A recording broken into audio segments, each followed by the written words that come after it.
Morning, everybody. I know I'm a little smidgen of a bit late, so don't worry though. We will start from the beginning. Welcome to Twisted Tragedies, where you follow all the twists and turns wherever they lead with me. I'm your host, Elise, and today's Verdict Watch Day. Well, Verdict Watch Day. We're gonna get into that right now. A little bit later in the show, when we're on the Verdict Watch, I'm going to show you a picture of a girl, a young pregnant girl who was missing here in the state of Massachusetts, and I would appreciate it if y'all screenshotted it, shared it. I'm also going to share it in the community on YouTube tab and on my X account as well. So let's pull this up. Oh crap, I forgot to take the guilty. We think the verdict will be guilty. 93% of people over here think the verdict will be guilty. So, oh, it's only on subscriber only mode. Interesting. All right.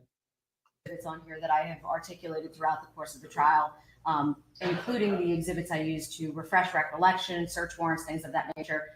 Counsel and I have reviewed it. There is nothing on this USB other than what was used during trial. Counsel, do you agree to that? That's correct, Your Honor. Right. We've also gone through all of the physical evidence, Your Honor, meaning the exhibits and the documents. There are four exhibits that have been removed. They are 1.109, 1.111, 1.110, and 1.117 because they were demonstrative only. Closings yesterday. I have talked to counsel about the evidence in terms of the forensic crime laboratory reports, as those could be considered continuing witness. Counsel and his client have communicated. They closings yesterday, Jesse. It is in their best interest to submit those to the jury and that they do not wish to have them extracted. They wish them to go back. State agrees? I don't have an objection, Judge. They're welcome to go back to the jury. Okay. That would include the autopsy, all the reports from the DNA analysts. That would include the reports from the tool mark expert, as well as the other experts, in this case, toxicology and so on. And counsel, is that correct? That is correct. And that was after talking to your client as well? That is correct. All right, very well, then those exhibits will go out to the jury. Thank you, Your Honor. The only question we had somewhat, Judge, was physical evidence. There are things like bloodstain cards, things of that nature. Counsel and I have talked about it, the totes themselves. Those things were touched by the crime laboratory and obviously are still potentially not something that they should potentially get without maybe some interaction with the court. So we're going to ask that all of the documentary and physical, like photographs, things of that nature, can go back with them. I don't have an objection or need a note for that. But if they wanted to, for example, see the knives or to see the totes or something of that nature, that they would just need to send a note to the court and ask to see them. Is that correct, counsel? Yeah, we're in agreement on that, Your Honor. All right. Thank you. Thank you. Thank you. Why? They should have all that in the room with them. It makes no sense to me. All right, anything else before we bring the jury in? No, Your Honor. Nothing from the state. All right, let's bring our jury in. Bring him in.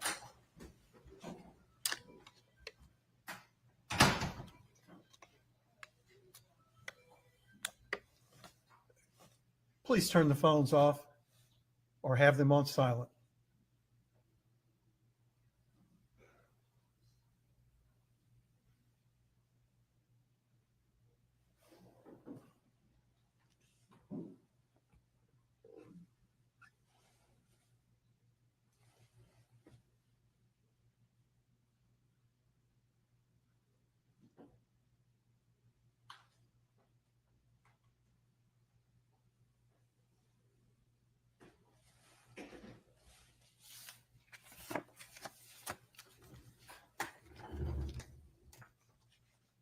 I'm going to have the court reporter hand you the verdict form that we. Hey, beat him. Just to have a look.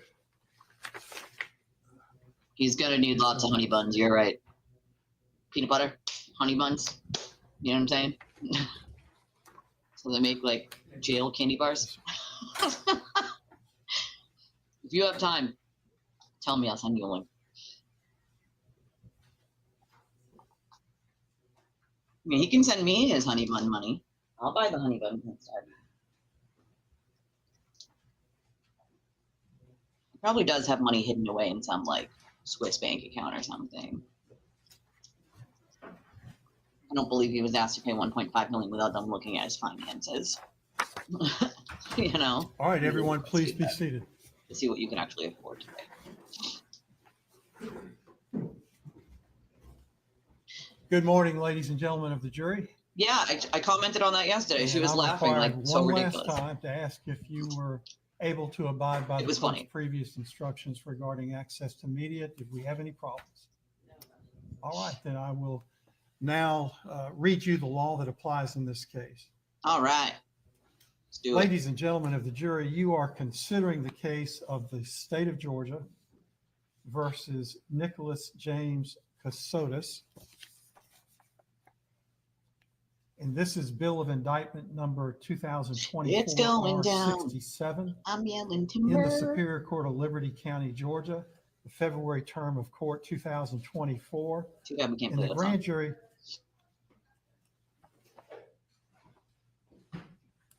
grand jury has indicted the defendant with the following offenses: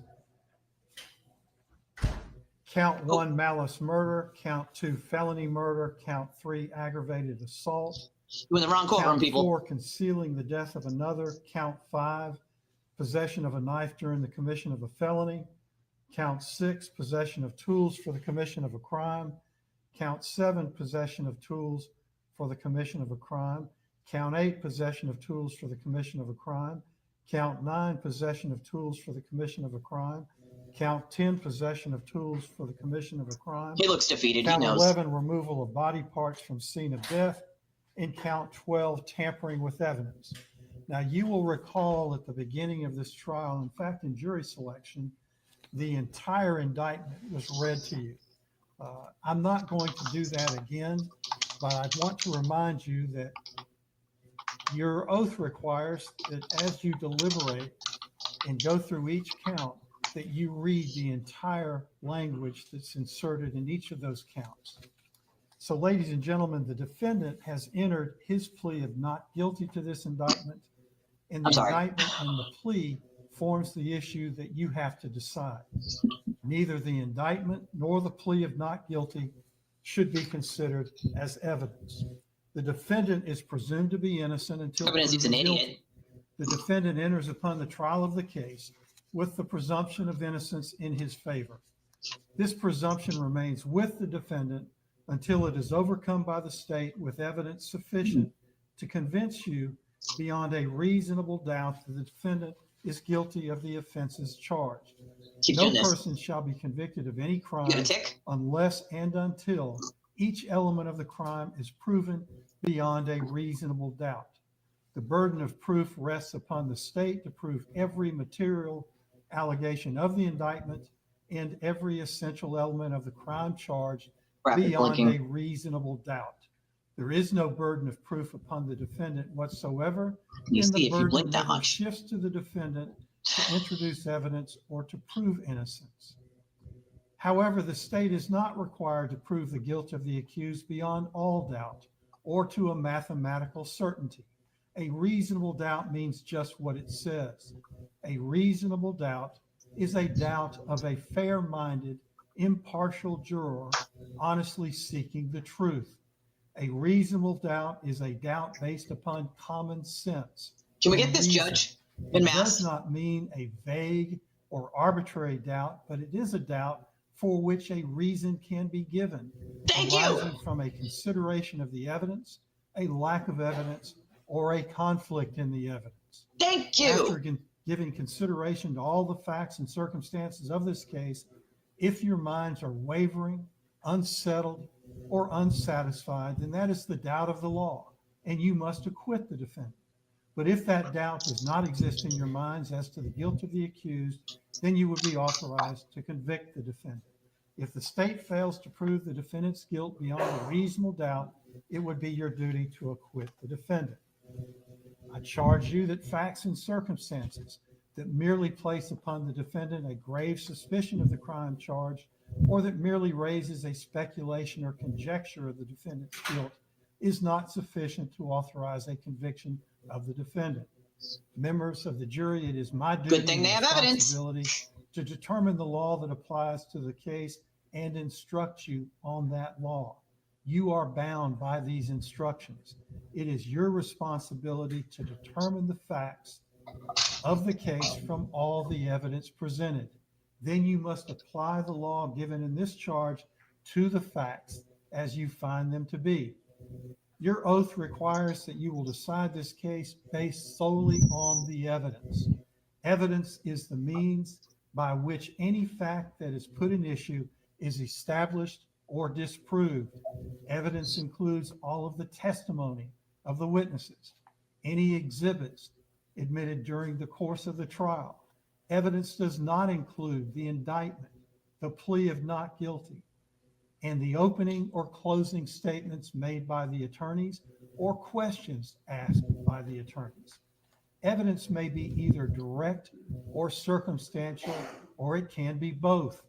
In considering the evidence, you may use reasoning and common sense to make deductions and reach conclusions. You should not be concerned about whether the evidence is direct or circumstantial.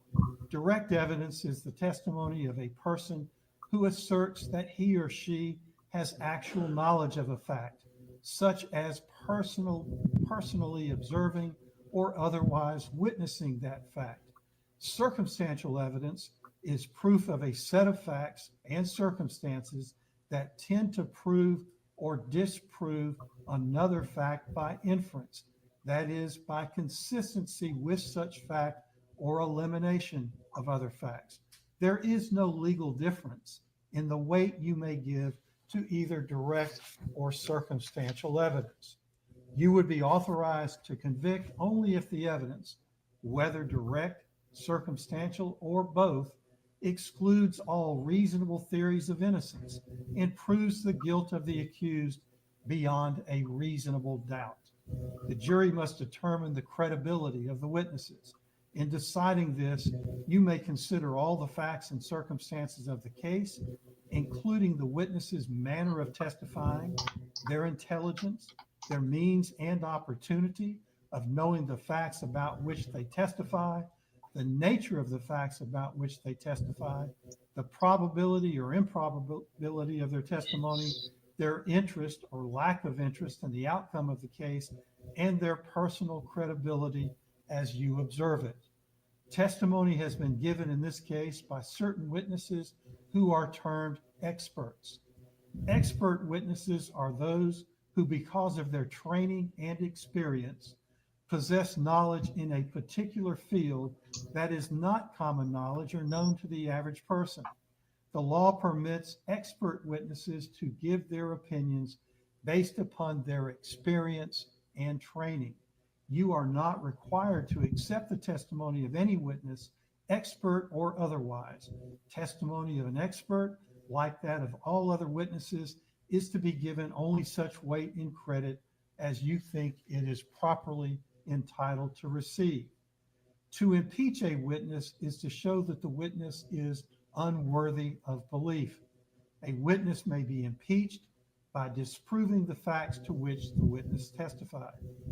Your assessment of a trial witness's credibility may be affected by comparing or contrasting that testimony to statements or testimony of the same witness that was made before the trial started. It is for you to decide whether there is a reasonable explanation for any inconsistency in a witness's pre-trial statements and testimony when compared to the same witness's testimony at trial. As with all issues of witness credibility, you, the jury, must apply your common sense and reason to decide what testimony you believe and what testimony you may not believe. The testimony of a single witness, if believed, is sufficient to establish a fact. Generally, there is no legal requirement of corroboration of a witness, provided you find the evidence to be sufficient.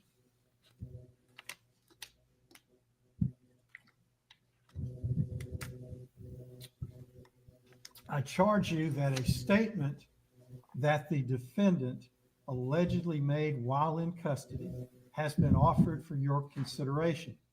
Before you may consider this as evidence for any purpose, you must determine whether the defendant's statement was voluntary, and if the statement was given in custody, whether the defendant was properly advised of his constitutional rights.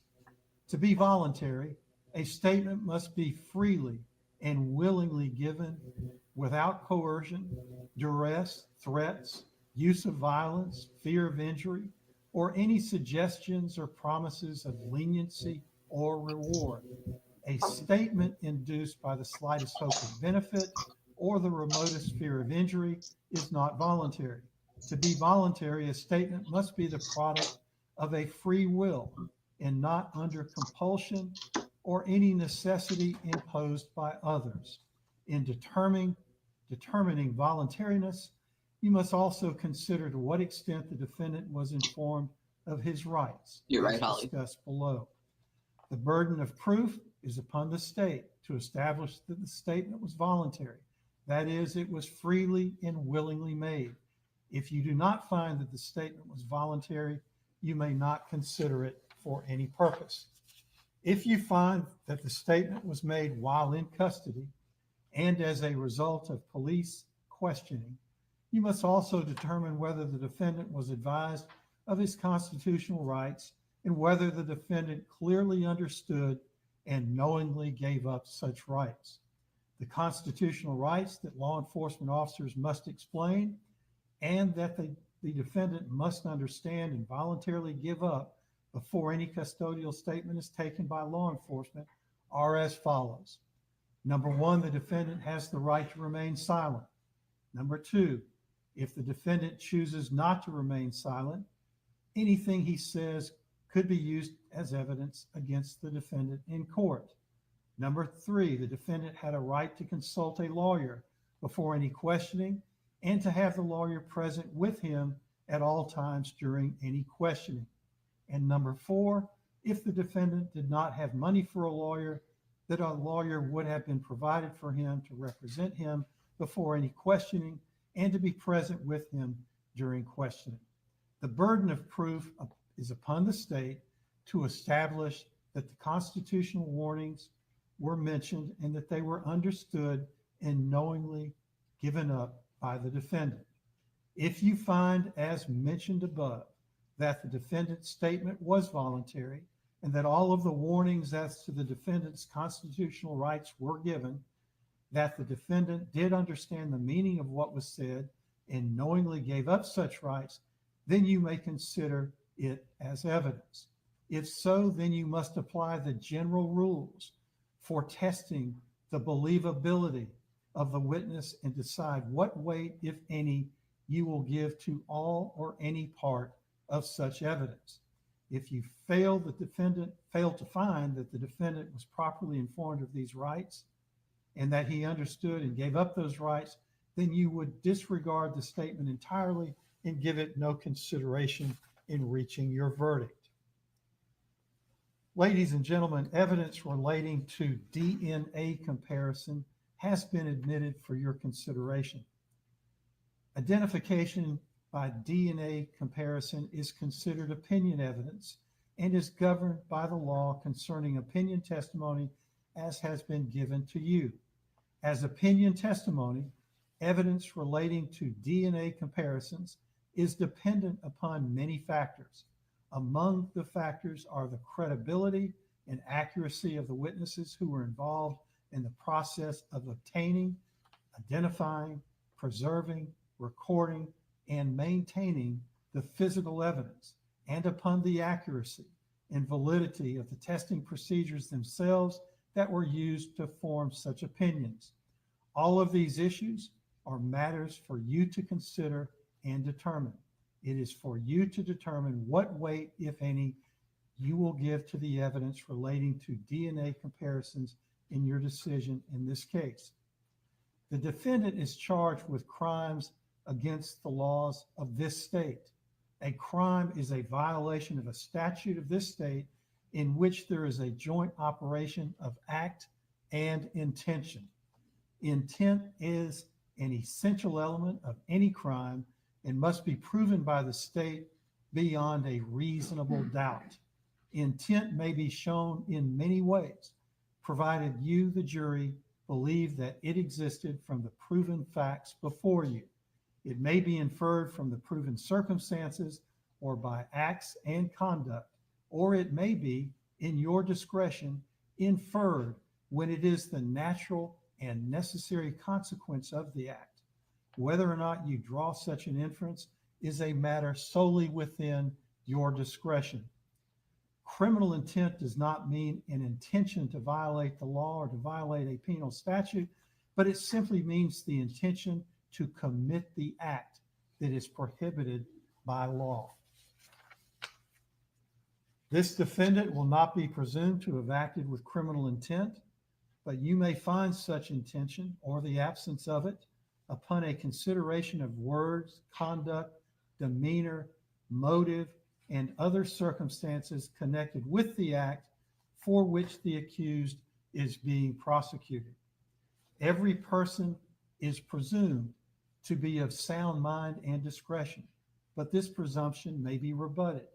You may infer, if you wish to do so, that the acts of a person of sound mind and discretion are the product of that person's will, and a person of sound mind and discretion intends the natural and probable consequences of those acts. Whether or not you make such an inference or inferences is a matter solely within the discretion of the jury. I charge you that a jury is not authorized to find a person who was merely present at the scene of the crime at the time of its perpetration guilty of consenting in and concurring in the commission of the crime unless the evidence shows beyond a reasonable doubt that such person committed the alleged crime, helped in the actual perpetration of the crime, or participated in the criminal endeavor. Members of the jury, the law of our state sets a time limit upon the state in starting prosecution in most criminal offenses. The accused is on trial for the offense of malice murder and felony murder, and under Georgia law, prosecution for these offenses may be commenced at any time. The exact date on which the murder took place is not a material element of the crime of malice murder or felony murder because there is no statute of limitation for those offenses. Prosecution for all other felony offenses included in this indictment must begin within 4 years after the offense has been committed. Prosecution for any misdemeanors included in this indictment must begin within 2 years after the offense has been committed. If you find from the evidence that the indictment in this case was not filed within the required number of years after the offense was committed, it would be your duty to acquit the defendant. Now, ladies and gentlemen, the law provides that criminal actions shall be tried in the county in which the crime was committed. In a prosecution in any case in which it cannot be determined in what county the crime was committed, venue is proper and may be proven in any county in which the evidence shows beyond a reasonable doubt that it might have been committed. Venue, that is, the crime was committed in Liberty County, is a jurisdictional fact and must be proved by the state beyond a reasonable doubt as to each crime alleged in this indictment. Venue must be proven by direct or circumstantial evidence or both. Criminal homicide shall be considered as having been committed in the county in which the cause of death was inflicted. If it cannot be determined in which county the cause of death was inflicted, venue is proper and may be proved in the county in which the death occurred.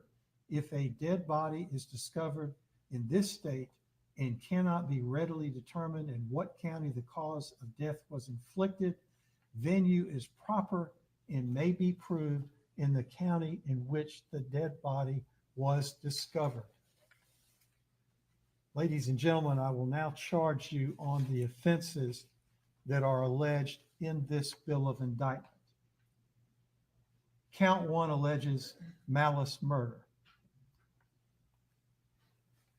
For malice murder, the state must prove the defendant caused the death of another person unlawfully and with malice aforethought. The killing must have been done with malice to be murder. Malice, as the term is used here, is not necessarily ill will or hatred. Rather, it is the unlawful intent to kill. You may find malice when the circumstances show that the defendant acted with the deliberate intention to unlawfully take the life of another person. You may also find malice when there does not appear to be significant provocation. Jury instructions And right all now. the circumstances of the killing show an abandoned and malignant heart. The state does not have to prove premeditation to prove murder.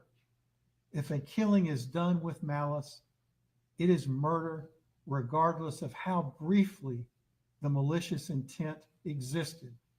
No specific length of time is required for malice to arise in the defendant's mind. Malice may be formed in a moment, and instantly a fatal wound may be inflicted. If malice was in the defendant's mind at the time of the act or the killing and moved the defendant to do it, that is enough for the killing to be murder. Premeditation typically means a prior decision or plan to do something. Premeditation 12 charges. is not an element of murder and does not need to be proved by the state for you to find malice aforethought. However, in determining whether malice existed at the time of the killing, you may consider any evidence of premeditation or lack of it. The state does not have to prove motive to prove murder. Any evidence of motive has been admitted for your use in determining the defendant's state of mind at the time of the killing.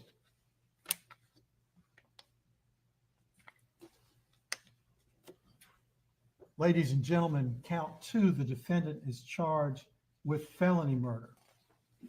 For felony murder, the state must prove that the defendant caused the death of another person by committing a felony. The state does not have to show that the defendant acted with malice to prove felony murder. Aggravated assault is a felony, which I will define for you shortly. You may find the defendant guilty of felony murder if you believe that he caused the death of another person by committing the felony of aggravated assault, regardless of whether he intended the death to occur. There must be some causal connection between the felony and the death. Felony murder is not established simply because the death occurred at the same time as or shortly after the felony was attempted or committed. The felony must have directly caused the death or played a substantial and necessary part in causing the death, regardless of when the death ultimately occurred. I will now charge you on the elements of aggravated assault. For aggravated assault, the state must prove the defendant assaulted another person with an offensive weapon. To prove assault, the state does not have to prove that the other person was actually injured. However, the state must prove that the defendant attempted to cause a violent injury to the person or committed an act that placed the person in reasonable apprehension or fear of immediately receiving a violent injury. An offensive weapon is an object that is likely to cause or actually does cause death or serious bodily injury if used against another person. The presence of an offensive weapon or the appearance of such may be established by circumstantial evidence. The state is not required to admit into evidence the offensive weapon used by the defendant in order for the defendant to be found guilty of the offenses of malice murder, felony murder, or aggravated assault. I will now charge you, ladies and gentlemen, on possession of a knife during the commission of a felony. For possession of a knife during the commission of a felony, the state must prove that the defendant had a knife with a blade at least 3 inches long on his person while committing a felony, which is one of the following: a crime involving another person, concealing death of another, which is a felony, which I will define for you shortly. And I will now define for you the elements of possession of tools for the commission of a crime. For possession of tools for the commission of a crime, the state must prove the defendant possessed a tool or device commonly used to commit the crimes alleged in the indictment and intended to use the tool or other device to commit a crime. With regard to the charge of possession of a knife during the commission of a felony or possession of tools for the commission of a crime, the state must prove that the defendant possessed the knives or other devices at issue in this case. Actual possession means that at the time of the alleged offense, the defendant knowingly had direct physical control over the knife, tool, or device. Constructive possession means that all times of the alleged offense, the defendant may not have had direct physical control over those knives or devices, but that he did knowingly have both the ability and the intention to exercise control over those objects. Now, ladies and gentlemen, in count 4, the defendant is charged with concealing the death of another. I charge you that the state must prove that the defendant concealed the death of another person, which hindered the discovery of whether that person was unlawfully killed. In count 11 of the indictment, the defendant is charged with removal of body parts from the scene of death. And I charge you that it shall be unlawful for any person to remove from the scene of the death or dismemberment of any person or any human body Awful part thereof. to even hear that word, dismemberment. Now, with regard to count 12, where the defendant is charged with tampering with evidence, I charge you that a person commits the offense of tampering with evidence when, with the intent to prevent the apprehension or Maybe that's who cause it is. the wrongful apprehension of any person or to obstruct the prosecution or defense of any Thank person, you. he knowingly destroys, alters, conceals, or disguises physical evidence or makes, devises, prepares, or plants false evidence. Now, ladies and gentlemen, after considering the testimony and evidence presented to you, together with the charge of the court, if you should find and believe beyond a reasonable doubt that the defendant in Liberty County, Georgia, did commit the offenses as alleged in the indictment, you would be authorized to find the defendant guilty of that offense. And in that offense, in that event, the form of your verdict would be, we, the jury, find the defendant guilty. However, if you do not believe the defendant is guilty of an offense alleged in the indictment, or you have any reasonable doubt as to the defendant's guilt of that offense, then it would be your duty to acquit the defendant of that offense, in which event the form of your verdict would be, All right, Judge, we, let's the jury, find the defendant not guilty. keep this rolling.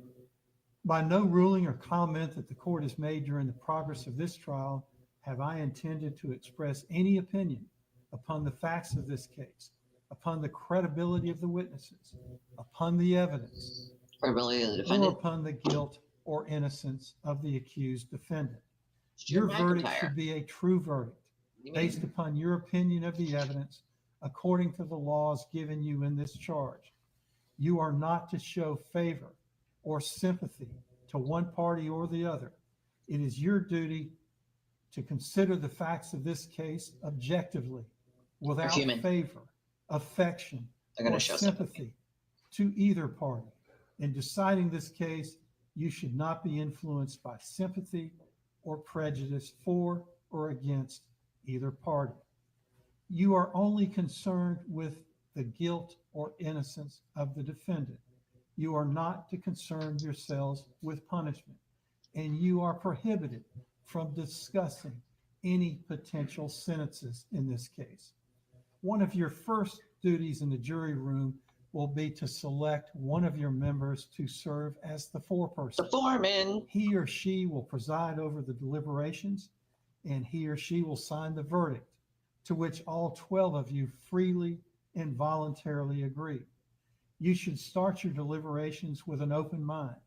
Consult with one another and consider each other's point of view. Each of you must decide this case for yourself, but you should do so only after a full discussion and consideration of the case with your fellow jurors.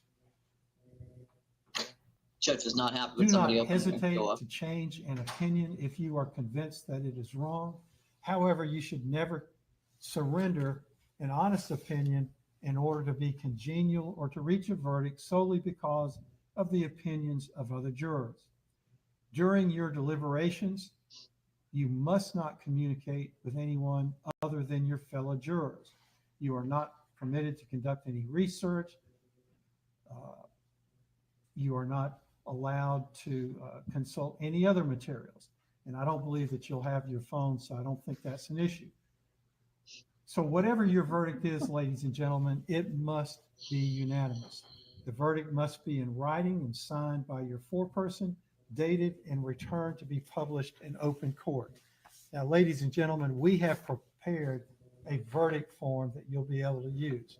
You will also have the indictment that fully sets forth all 12 counts. So as you go through the body of the indictment, you can read count 1, you can read through the entire language that is set forth in the indictment, and then you'll see that the verdict form says, we, the jury, in the above title action find the defendant, count 1, malice murder.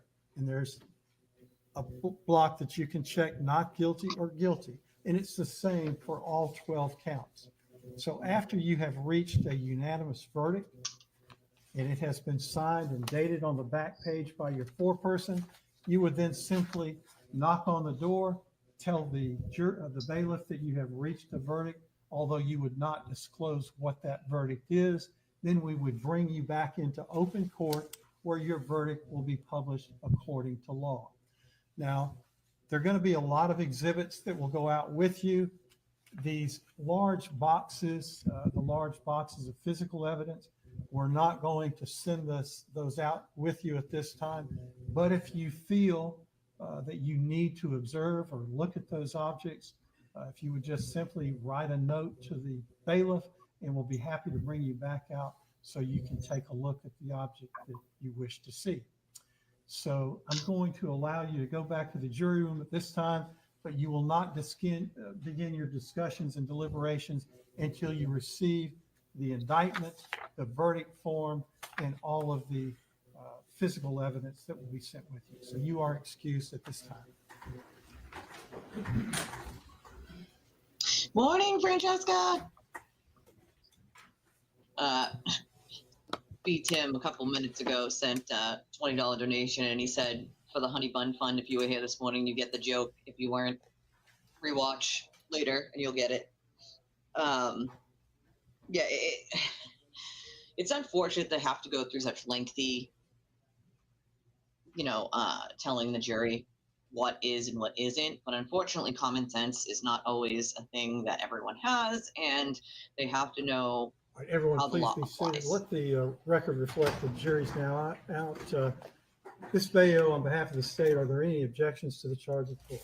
There are no objections to the charge or to the verdict form, Your Honor. Mr. Weinstein. The defense also has no objections to the charge or the verdict form. All right, thank you. So we've already reviewed all the exhibits. They're in proper order. I assume we can go ahead and have them sent out to the jury. I don't dispute that, Judge. I know normally it's the court's practice to have two separate rooms for alternates to not be with the jury. I know we didn't put it on the record. I just want to make sure that that's very clear. It is, and I've got their names. Let me get them. They get to choose their foreman. That's not how it works here in Mass. There's the verdict clock. Mr. Warren. We'll get our own going. Mr. Miller. I just wanted to make sure.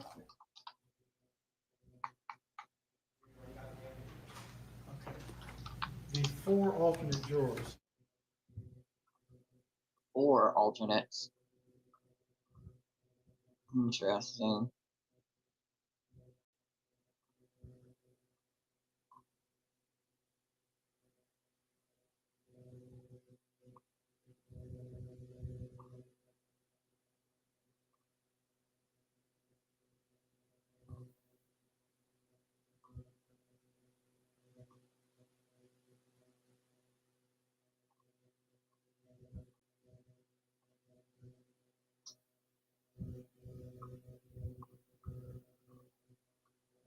cut the audio because they're at a sidebar. I would have played the sidebar thing, but I feel like, Your Honor, we're just asking that they stick around. I asked Mr. Weinstein. I assumed that. I'm gonna let him, always let him stay. I know, Judge. Thank you. I appreciate that. All right, then we'll be in recess until we have a verdict. Thank you, sir. I don't think they're there to support him as much as to find out what the hell's going on. His dad is there. I don't know if that's his mom next to him or just his dad's wife. Yes, sir. If you and Mr. Weinstein, this doesn't, I'm not really sure who that is. Let's see. We're gonna attempt to see what the hell, if there's anything that's come since then, since this. Looks like there hasn't been, so I'm gonna click it into the live mode, and they're at 27 minutes on that verdict clock right now. Yeah, his imaginary friend Jim McIntyre. I mean, here's the thing, right? That's weird. I'm gonna have to look into this because I don't see any way to do that. It changed sort of like on its own, which is so strange to me. Hey, Heartstar. I will definitely look into it though, Francesca, because it's weird.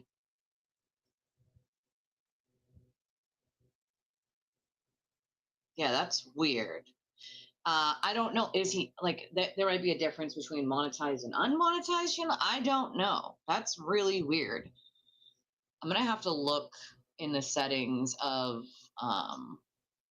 YouTube itself because obviously I haven't touched any settings. So why did it change on its own is the question. Let's look. Let's see if we see anything. Yeah, they blocked yesterday's video in some territories because that's weird. I don't know. Because I played the funeral procession and it had the music in it, which is so aggravating to me that YouTube, it's like, listen, these are songs that are on the radio. You know what I'm saying? Like, they're on the freaking radio.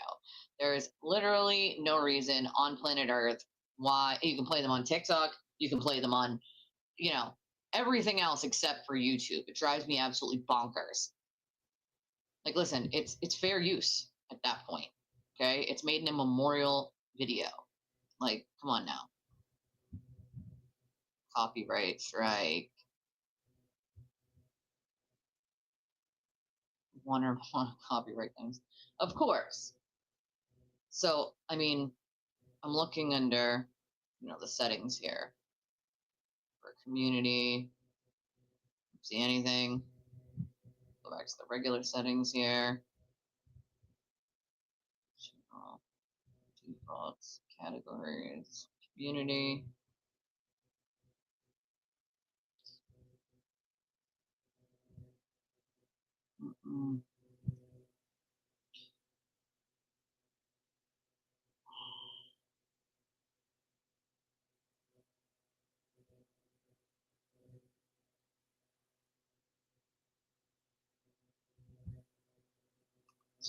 Don't see anything at all.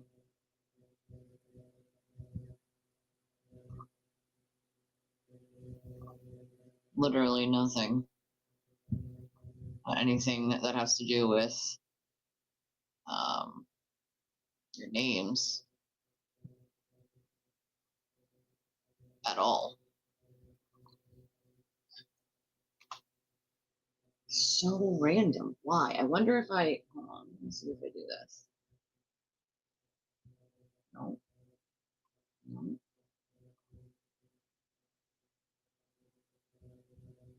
So strange to me.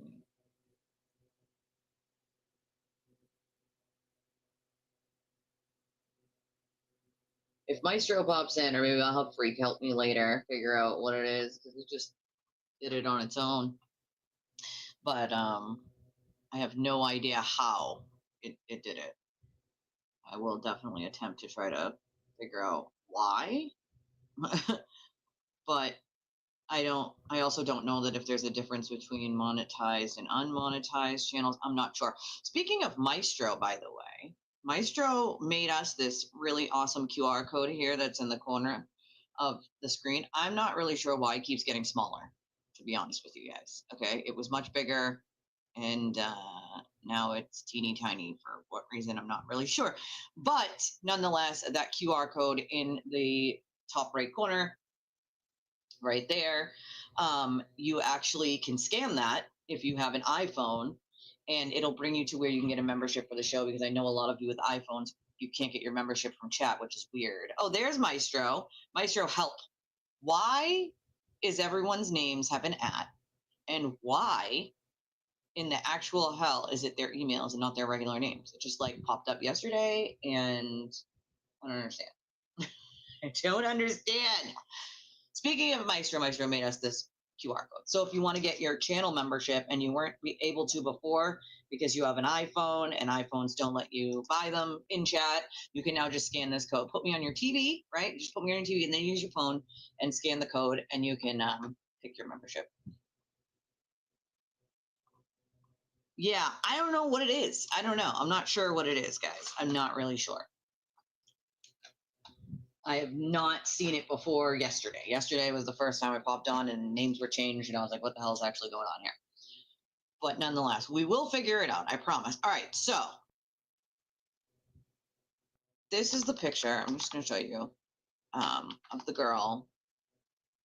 This is, you guys know how important to me missing persons cases are. And time is of the essence when it comes to these kinds of cases. Her name is Kylie Montero. She's 18. She's a recent high school graduate. She's about 3 months pregnant.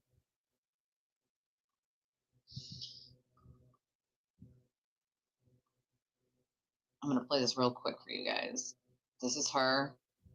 And I saw this last night. I was horrified.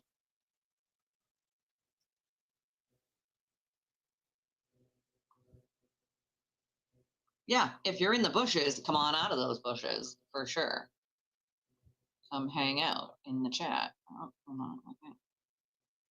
Oh, come on. Nothing wants to cooperate with me today. I'm having one of those days. It's because I haven't had coffee yet. That's what it is. I'm telling you guys.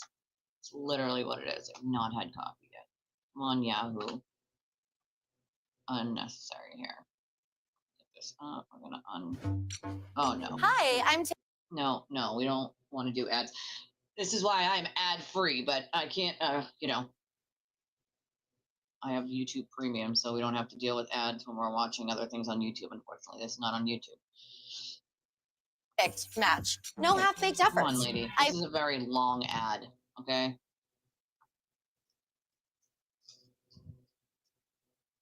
All right. Other news now, search continues for a pregnant teenager who disappeared from Rehoboth about a week ago. Police spent hours searching homes and the woods yesterday, including around her last known location. Kristen Brunel is live in Rehoboth with the latest developments. Kristen. Well, Kylie Montero's friends and family say it's now been 1 week since they last heard from her, and she was last seen in the area of County Street in Rehoboth. That's where police spent most of yesterday searching in that area, this time with canine units and a drone, as they scoured the area from the ground and air. The search was also expanded to Reservoir Avenue, where crews were seen combing through wooded areas near the water. 18-year-old Kylie is 6 feet tall with light brown hair and brown eyes. She was last seen wearing a red t-shirt, ripped jeans, and tan boots. Her family says she had been staying at her boyfriend's home before she vanished. Meanwhile, her sister, who lives out of state, is using social media to spread the word any way she can. Because I can't be there in person, I wanted to do everything that I possibly could in order to get her found. So I decided to resort to social media.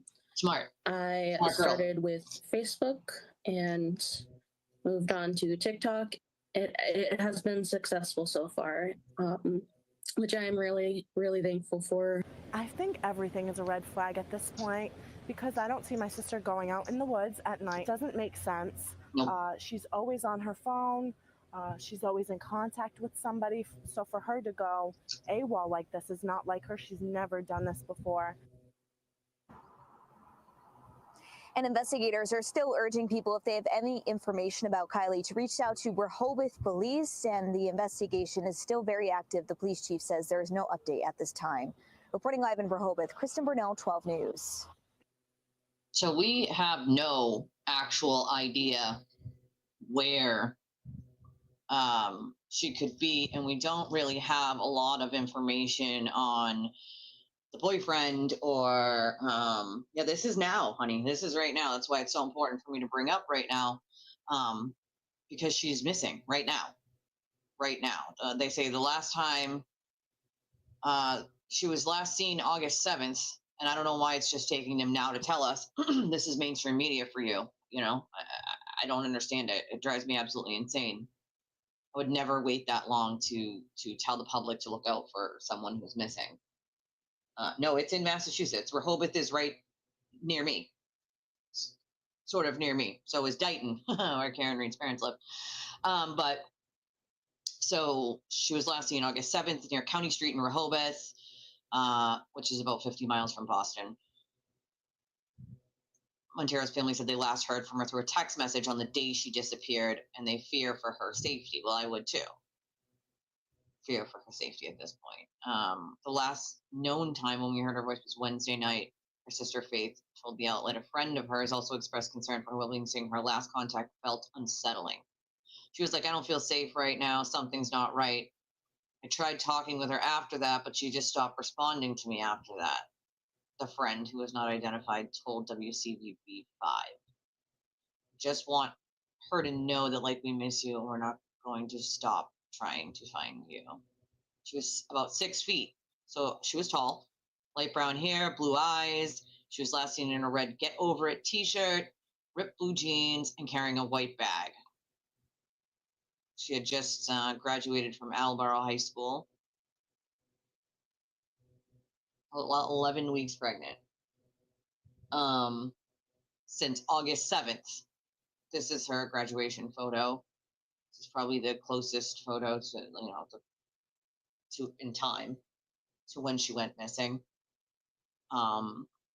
So it says the Rehoboth Police Department launched an extensive search for her using canines, helicopters, drones, ATVs, and divers in nearby bodies of water.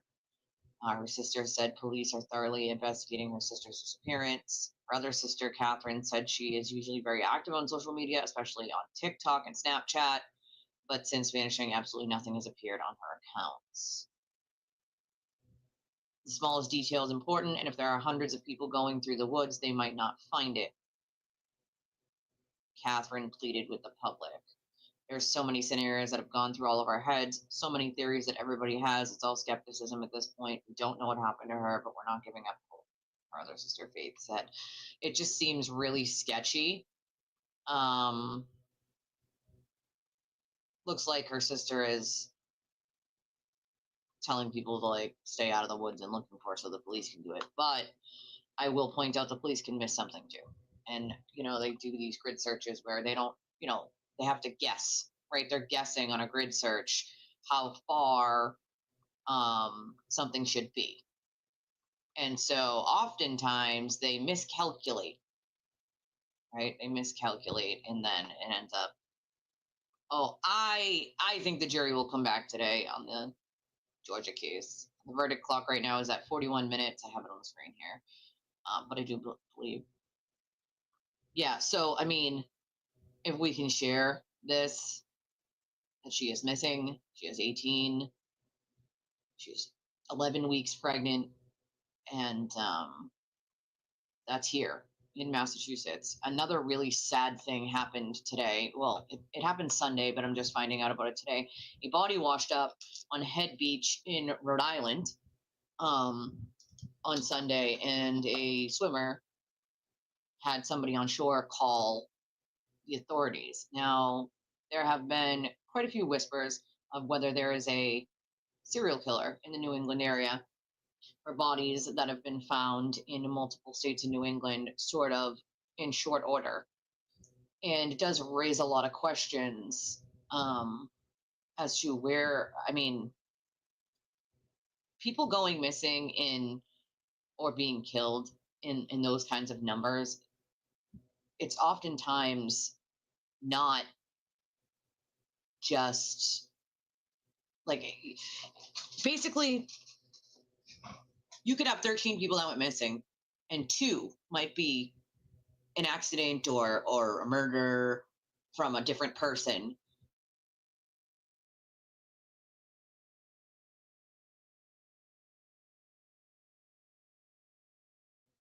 Sorry, we were buffering. But 10 might be, from the same person or persons, right? The odds of 13 to 15 to 16 people in a 3-state area washing up on shore or bodies being found of being from 13, 15, 16 different people in different scenarios, the odds of that are very slim, which does raise the question, right? It raises the question. Yep, the most dangerous time for a woman is the first trimester. So that's definitely a concern when a woman's pregnant. She's only 11 weeks. So yeah, 100%. First trimester, there's a lot of, that there could be a lot of people don't announce their pregnancy until after the first trimester is over because of risk of miscarriage. And it's supposedly bad luck. And so a lot of people do not until they're past that sort of point. And she's only 11 weeks. So stress, things like that could end badly. But here's the thing. She's been missing since August 7th. Why are we just hearing about this right now? That startles me a little.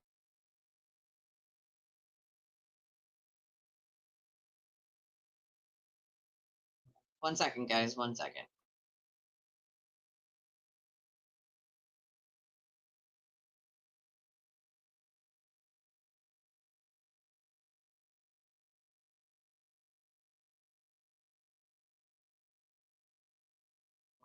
Yeah, that's the other thing. We don't really know anything about this boyfriend of hers. We do not know. I mean, supposedly she was living with him. This is them going through the woods, the extensive search that they're doing in Rehoboth. It's the Rehoboth Police Department. This is her photo from graduation, which just happened 2 months ago. But, I mean, here's the thing. I'm going to show you this.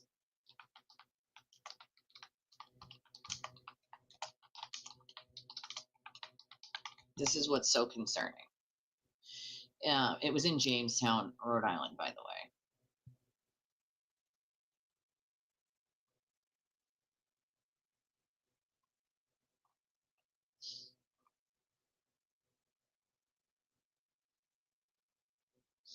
Someone also, I mean, I was also getting reports that it was bagged, the body was bagged up.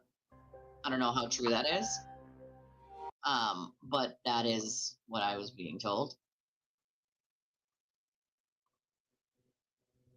Boats and kids on the beach and so on. So, yeah, it gets a little sad if you see something negative like this. Jamestown beachgoers early Sunday morning met with an unusual scene. They just see the bunch of cars around and caution tape across the entrance. A crowd of first responders had set up along the shore of Heads Beach in the residential area of Seaside Drive. Local patrol and Coast Guard boats navigating the shoreline in shallow waters just beyond the sand. But then we saw it all taped off, and my sister sent me something saying that something was going down here. So. It was just before 7:30 this morning that Jamestown police say a swimmer notified them that there might be a body in the water. Shortly after, local patrol teams were joined by members of the Coast Guard and DEM crews to assist in the search. As minutes turned to hours, our cameras watched as a crew of divers were deployed beneath the water's surface. Local Jamestown residents admit while this isn't the first time similar recovery efforts have been executed in surrounding waters, It is a relatively rare occurrence. Every once in a while, we'll see divers under the bridge. Fortunately, we haven't. Easy employee meals. OMG with that. Corporate Come eats on. made easy. They really just, come on. Stupid ass. In a couple of years at least. Jamestown police have since confirmed one person was pulled from the water and taken to the medical examiner's office. And while the cause of death has not been identified yet, those familiar with the beach say slippery rocks jutting out from the shore are known problem spots for fishermen and other local beachgoers. Usually sit in the sand, and then on that little like rock outlet there's always a lot of people like either exploring out there or fishing, that kind of stuff. It's unfortunate. I think what gets me the most is that there are the reports of it being bagged up. Oh, yes. Jesse, do you have that by any chance? I know Freak isn't here. Jesse can probably get one or make a new one for you. Sometimes they expire after a certain amount of time. It might not work, but we'll get that to you.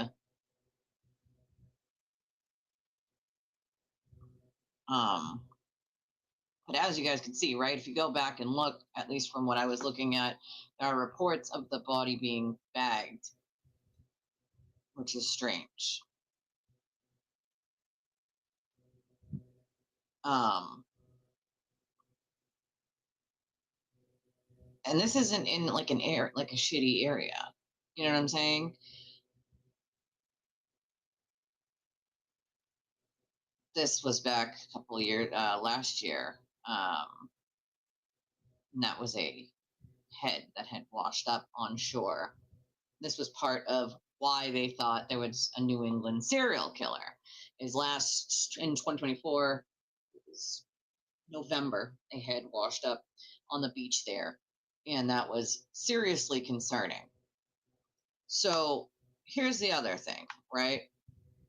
Wendy Adelson. What's the news on that?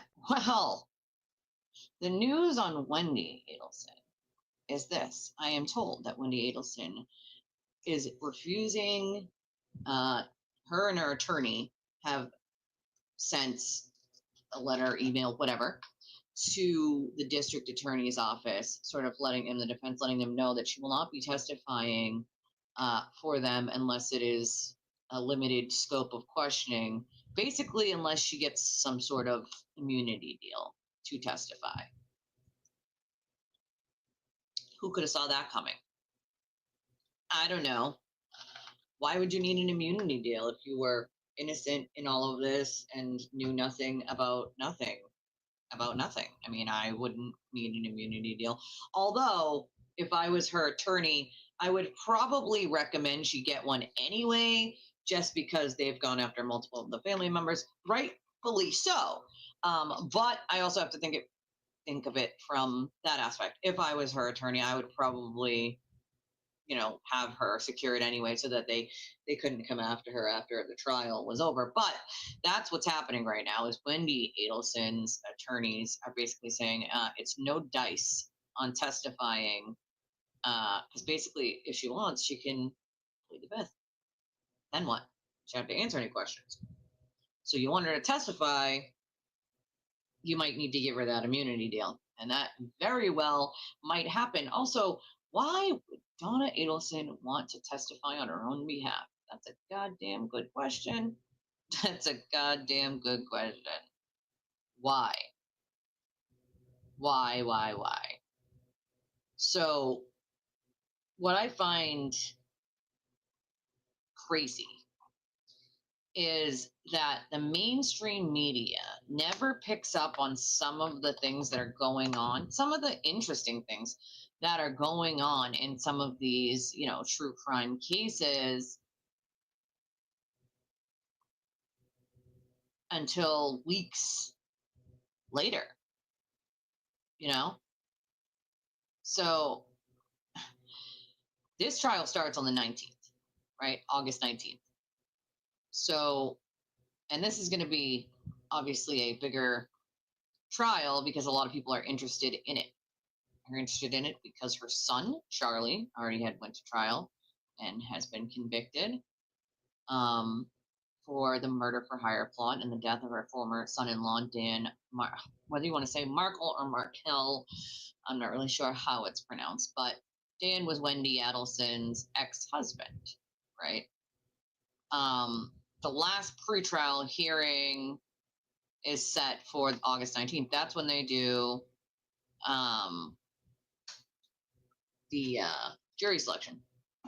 And so I'm guessing hundreds of people will be there doing this jury selection because, well, she has been all over the news. And so it's going to take a lot of jurors to get some jurors that haven't been reading about it or that don't know about it. She unsuccessfully tried to have it moved to a different county. Now, I'm actually shocked that they didn't move it to a different county for her, to be honest with you, with all of the press that's been around it. But just like here in Massachusetts, it depends on, I guess, how big your counties are, right? In this county here, for Norfolk County, is huge. It's not just a couple towns, it's a lot of cities and towns. It stretches a lot across the state. So I think that's why they never moved Karen Reed's trial. But Wendy Edelson, you know, if investigators hadn't arrested her or had evidence against Wendy Edelson, I was guessing one of two things. They let her testify, and then they may go after her. Or she does what she's doing right now, which is try to get a deal. Try to get an immunity deal if the state wants you to testify against your mother, right? Up to now, she was testifying. It's only now that we're hearing that she's not going to testify without an immunity deal, which means she could just get up there, say she's pleading the fifth, and get right back down. And what good would that be for the state? So the state's in a very precarious situation here, okay? Do they give Wendy Edelson a deal with an immunity clause in it for her to testify against her mother? Or do they tell her to F off and she gets up there and pleads the fifth and they go after her after? I don't know. It depends on how much they're going to need of Wendy Edelson's testimony to convict Donna.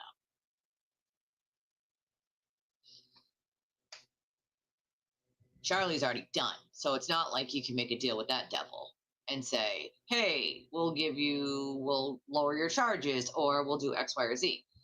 That's done. And I feel like they probably lost a couple opportunities there to sort of mix and match, I guess, on the wheeling and dealing to get these members of this family to testify against each other.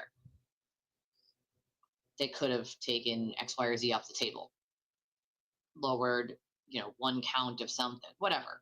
Take a couple years off of what they were recommending for sentencing, a bunch of different things. Yet they didn't. So today is the 14th. That leaves 5 days until the final pretrial hearing. So it says the final pretrial defense motions were on the table, varying from how Edelson's daughter and Markle's divorce pleadings can influence the case to how much Edelson's attempt to board a flight to Vietnam can be discussed. They're trying to have that thrown out, of course, Donna's attorneys, on not talking about it at all, how she boarded that flight to Vietnam, which is a non-extradition country. They don't have an extradition treaty with the United States, shockingly. Right? So she boarded that flight, getting ready to just fume. So the quote here says, I think that it's significant because it goes to her state of mind for making the travel plans, said defense attorney Joshua Zellman. The jury is going to decide what significance to give to the evidence. The defense is also free to cross-examine on all issues that pertain to Mrs. Edelson being free to travel, said the judge. So judge is Judge Everett. Yes. Oh, that's a good question. So, what happened yesterday in court with the sewer turtle? Well, lots of whining. His attorney did a lot of whining and complaining and trying to browbeat the judge into giving him what he wanted, evidentiary hearings with Kate. Cosgrove, I think, missed an opportunity to correct something. Of course, Brittle's browbeating. This is a government agent. Miss Peter is a government agent, a government agent. If she's a government agent for sending in emails or text messages of evidence, then everyone who sent in evidence to the state police or the DA's office for any case, the Reed case, his cases, any case at all, then they're all government agents, no? I mean, realistically, you're a citizen. Citizens have the right to use the public email and send in evidence to the DA's office, to the cops, to the local PD, to the Massachusetts State Police, whatever, of a crime.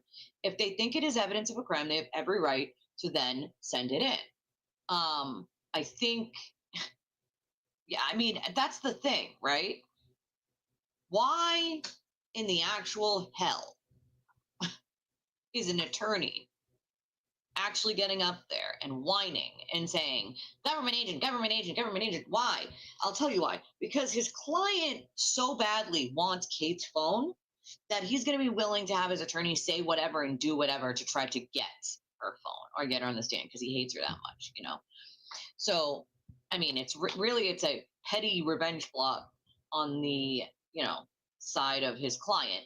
But the fact that he is obliging his client just shows what kind of person he is. Any other attorney would have been like, listen, we're not doing that, okay? It's ridiculous. It's absurd. It sounds crazy. And I don't care about your petty revenge plot. You're looking at 105 years in prison. We need to focus on that and not that. You know, first of all, let's remember, okay? Let's remember that all of this, you know, clown show, as Maui just said, all this clown show is exactly that, a clown show, okay? No, do you know how many attorneys turned him down, number one? A voluminous amount. Do you want to know why? Because he walked into the offices of these attorneys, sources tell me, and basically told the attorneys, I want you to get me off on everything. And if you can't do X, Y, and Z, then I don't want to hire you. And a lot of these attorneys were like, yeah, we can't promise you that. Sorry, not sorry. Like, okay, so people need to stop saying that.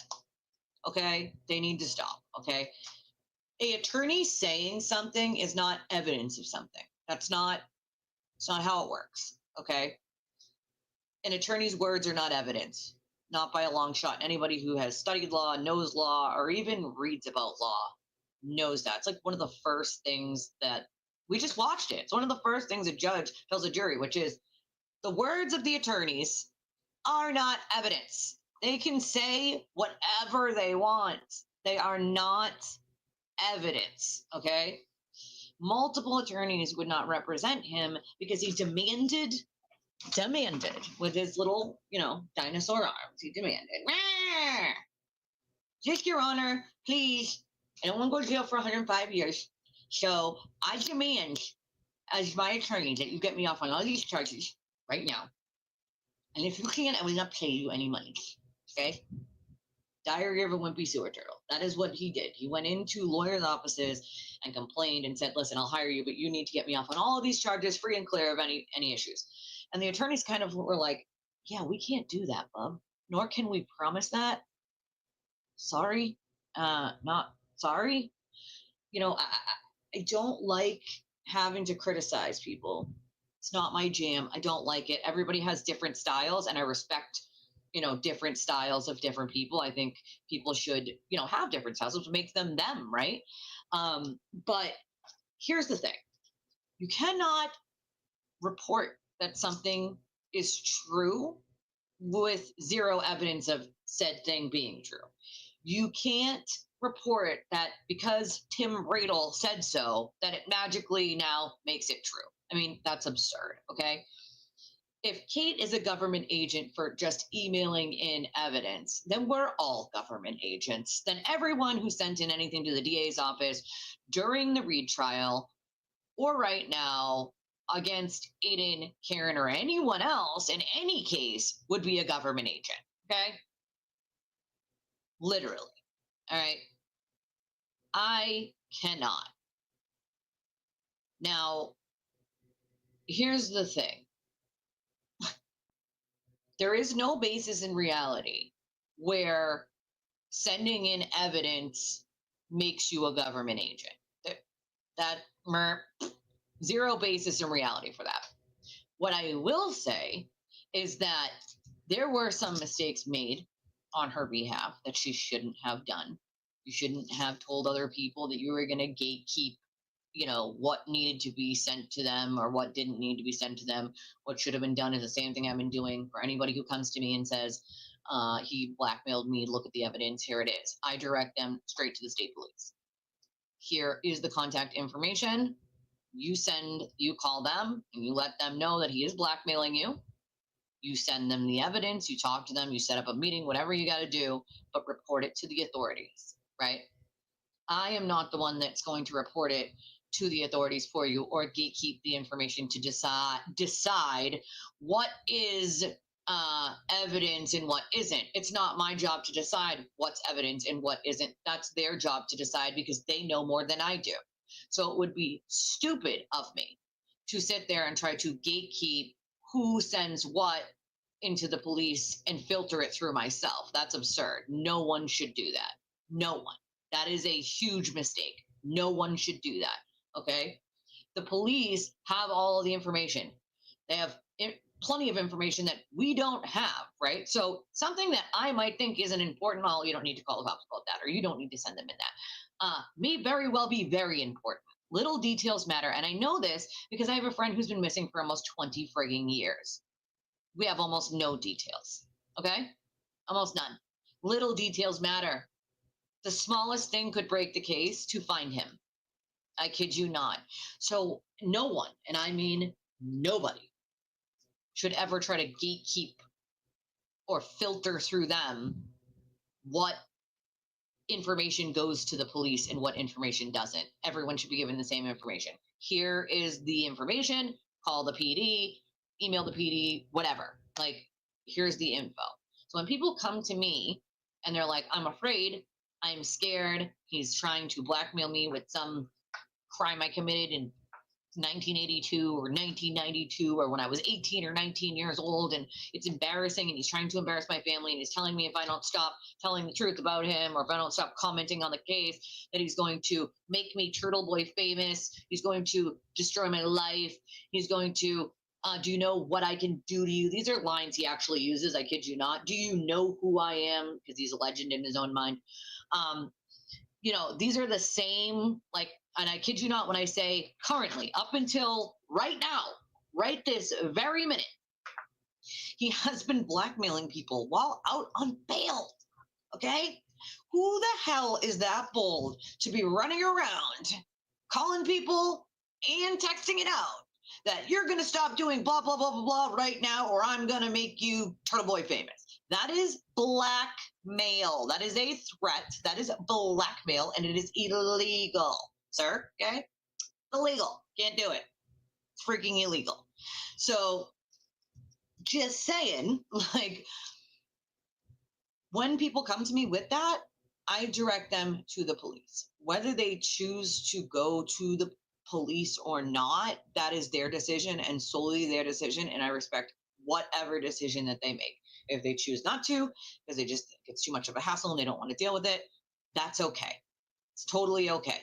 They don't have to. But I did my part by letting them know I will still be here for them. If they need anything, they can call me at any time, and it is not okay for anybody to do that to them. It is a crime.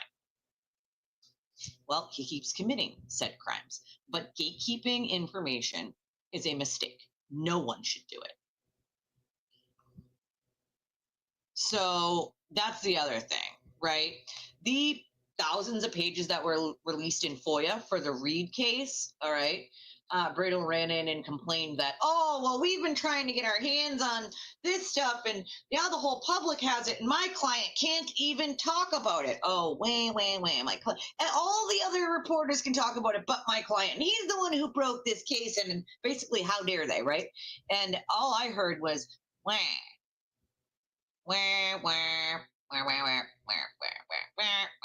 That's what I heard. I heard, wah, Your Honor, I'm having a tiny temper tantrum over here. Okay, here's the thing. Then Mr. Bradel wrongly, falsely tried to claim that all of the FOIA pages that had been released on the Reed case pertained to this case to Aiden's case in some way, shape, or form, and that's part of the discovery they've been trying to get. That is patently false. That stuff has nothing to do with Aiden's case, never has. The biggest misconception is Aiden went to jail for talking about Karen Reed, because that's what he feeds everybody. Now, here's one of the reasons why Karen Reed wants nothing to do with Turtle Boy.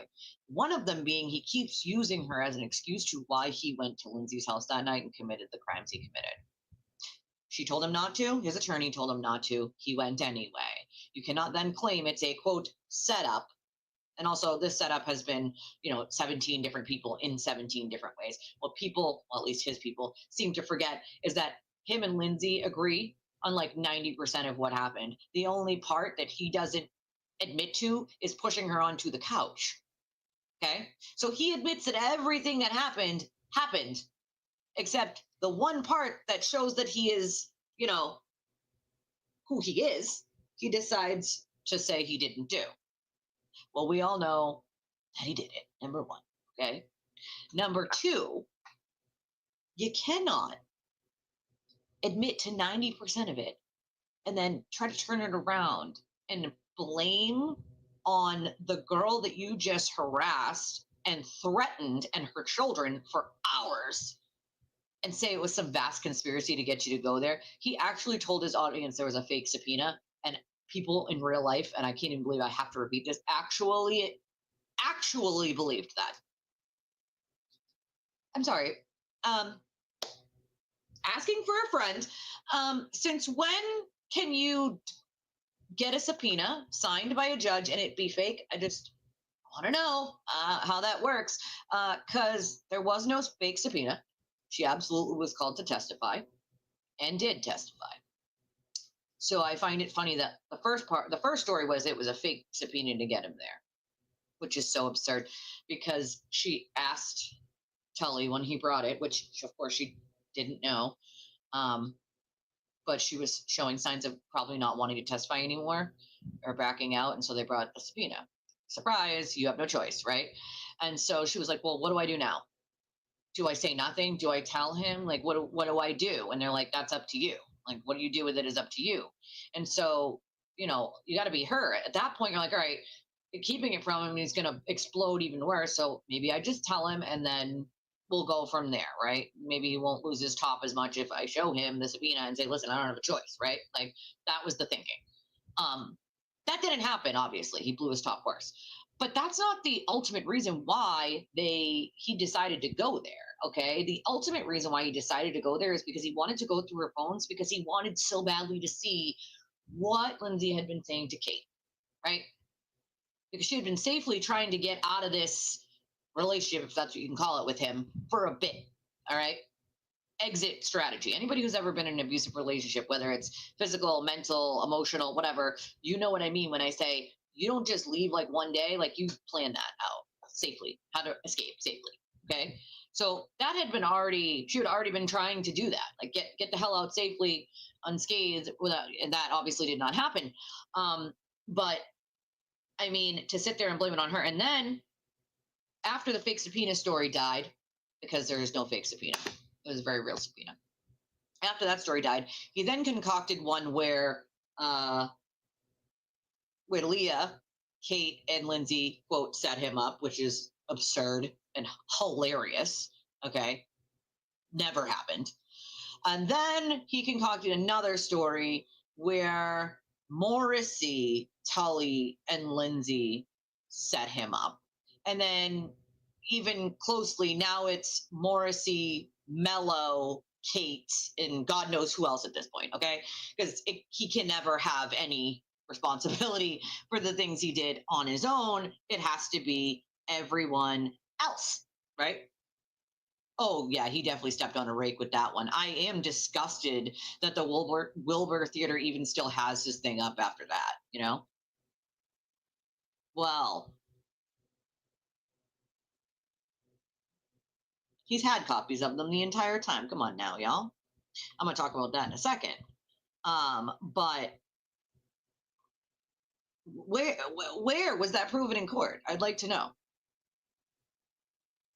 It's funny.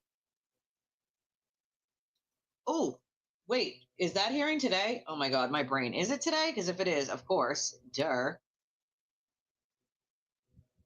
Yeah, he keeps blaming Leah for every sock account. It's absurd, of course. Number two, that is not proved. Number one, you can't change a YouTube title. All right, let's just make something clear.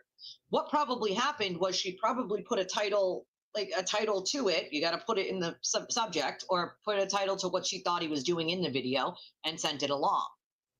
You know, if Mello didn't know to click on it or click on the link and go to the video, it shows you the title. You know what I'm saying? Like, that's not her problem. That's his problem, how he processes the evidence. Like, that has nothing to do with anything else. So you cannot change somebody else's YouTube title.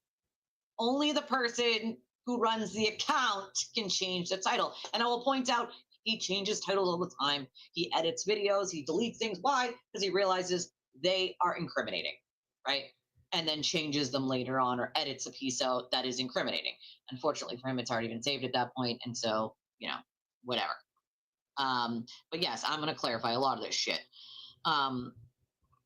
That's a part of my problem is you cannot just, because you have a beef with someone, add them into every conspiracy that exists. And, you know, if you don't agree with him, which is the biggest problem that I have, if you don't agree with him, he adds you into the conspiracy. If you don't agree with him on one tiny part or 2 parts or 3 parts or 5 parts or the whole thing, you are now part of that conspiracy because you don't agree with him. So you must be part of the conspiracy now. That is not normal thinking. There is something wrong with your brain if you are just adding people into conspiracies that you, quote, don't like or have learned to. Also, isolating somebody away from people who actually care about them, that's an abusive behavior, okay? Those are not normal things to do. Well, I think the theory behind the streaming for that long is more streaming, more money. I'm sorry, but I'm not going to stream for 12 hours because it might get me $5 more or $10 more or $100 more. Like, I'm just not going to do that. I'm just not. I make what I make. Sometimes I make shit. Sometimes I don't. It is what it is. I take it with a grain of salt and I keep it moving. I do my content the way I do my content. That's all there is to it.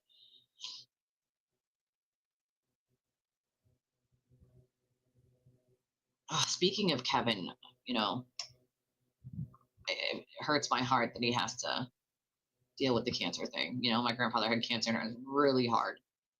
It was really hard. Well, everything is always everyone else's fault. You know what I mean? Like that he's never going to admit that what he did to Lindsay. All right. Yeah, they've had the extraction. There is no setup, dude. It never existed. So it's like, hey, Grave, you can't have evidence of something that never happened. And so it's kind of like a certain person on X that always claims they have evidence of something, of some vast conspiracy that we're all in to be all these sock accounts. And I laugh because I'm like, you can't have evidence of something that doesn't exist and never happened. So I'm just like, you're just outing yourself as a liar because you can't have evidence of something that never existed. You know who the first person I said that to was? The Sewer Turtle, when he tried to blame me privately for the pictures that were taken of Lindsay at the Halloween party that Deanna actually took, and then her and Lauren kindly blamed on me while they knew it was her, obviously, for months and said nothing. So, you know, to allow someone else to be blamed for something you did for months and jump on a bandwagon, like, you're not a good person. I don't give a shit. You're just not a good person, okay? And so he tried to message me and say, I know you took those pictures. I know you did. I have evidence. And I kid you not, when I literally wrote back, LMAO, Aiden, stop. You can't have evidence of something that didn't happen. You can't have evidence of me taking pictures of pictures I never took. Hello? Like, now you just outed yourself as a liar to me because I know that you can't have evidence of me taking pictures because I never took them. If I did, I'd say, yep, I took them. And what? Like, you know, what are you going to do? I took pictures. You don't like it? Too bad. Except I knew nothing about these pictures. I had been blamed for those pictures for weeks. I didn't even see them until like 2 weeks later. And that's when I figured out who took them, because it was from a sitting position, and I sat for like maybe 3 minutes that entire event. Maybe 3 minutes total, tops. So I knew immediately who took them, because there was only a small handful of people who had the personal number of Warren or who knew what happened that night before the party. And so that narrowed it down very quickly to one person and one person only. Hold on. Hold on. We got something going on here. Hold on. I'll cut this down. What is happening?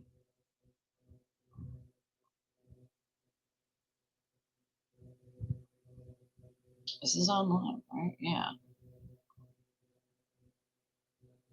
Oh my God. Hold on, guys. We might have a verdict. Hold the hell on.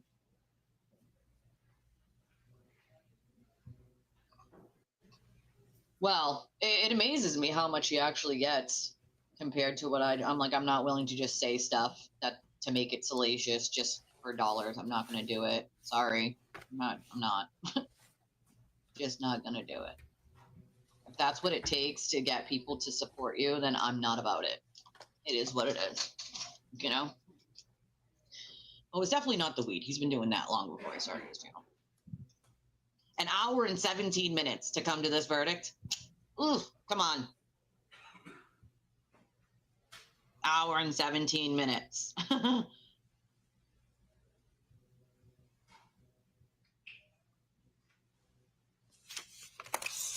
Yep, it cannot. I agree with you. F cancer, bro. I mean, that's sad. That sucks. You know, cancer is an awful, awful thing. Nobody should ever have to live through that, you know? That is insidious. You can say that again. Yeah, I think the blinking is a nervous tick, I think. I feel like, oh, look at his face. He knows what's happening. Ladies and gentlemen, Here's the please be problem. seated. Why don't we have audio? It's not muted. It's the court hasn't given us any audio. All right, sir, are you the foreman of the Ladies and jury? gentlemen, please be seated. We can read the It's my thing. understanding that the jury has reached a verdict. Yes, sir. Hello, can we get audio here? Is it a Hold on. foreman I'm of the going to jury? refresh and see if that does If it. you would please hand the verdict form Nope, to the we're bailiff. not getting audio. What the hell?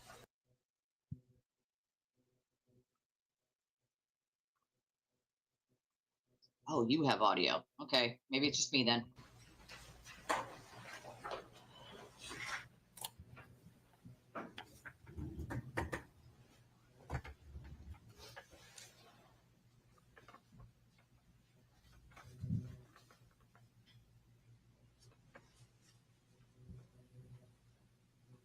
I ask that the deputy clerk publish the verdict.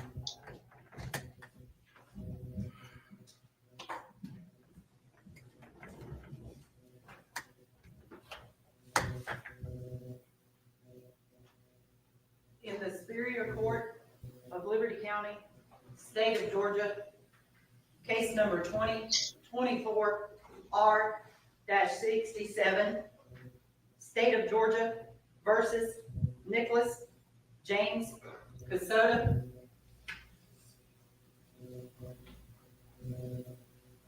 Count 1, malice murder, guilty. Count 2, felony Why murder. can I not hear anything? Guilty. Count 3, aggravated assault, guilty. Count 4, concealing death of another, guilty. Count 5, possession of a knife during the commission of a felony, guilty. Count 6, possession of a tool for the commission of a crime, guilty. Count 7, possession of a tool for the commission of a crime, guilty. Count 8, possession of a tool for the commission of a crime, guilty. Count 9, possession of a tool for the commission of a crime, guilty. Count 10, possession of tools for the commission of a crime, guilty. Count 11, removal of the body parts from the scene of the death, guilty. Count 12, tampering with evidence, guilty. On this 14th day of August 2025.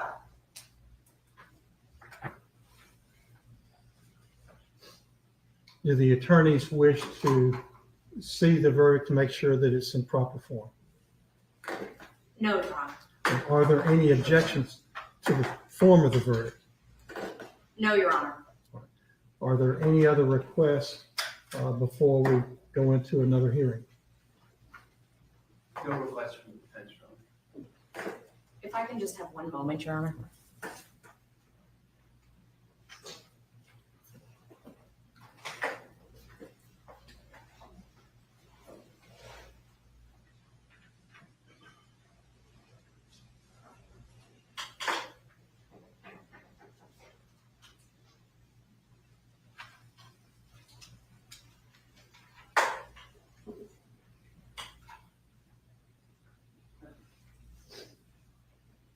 Nothing concerning the jury, Your Honor.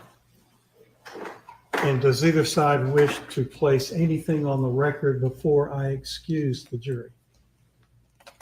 No, Your Honor, and I also don't seek to poll, just for the record. Nothing from the defense, Your Honor. Ladies and gentlemen of the jury, we've been here almost 2 weeks, and I wish to thank each and every one of you for your service. It is one of the highest forms of civic duty that any citizen can render to this state and this country. And we cannot resolve important cases like this without your willingness to serve. You've been diligent. You've been here every morning on time. You've been taking notes. You have done excellent work as a juror in this case, and it is sincerely appreciated, not only by me, but everybody involved in the criminal justice system. Your duty ends at this point, and I'm going to have to go into a sentencing hearing. There is one other thing that I do want to mention to you. I think you knew at the outset that this case was going to be televised, live streamed through various media outlets. And I want you to know that you have a right as a juror and as a private citizen. People may want to talk to you about this. Well, at this point, you can talk about it if you want to. That's totally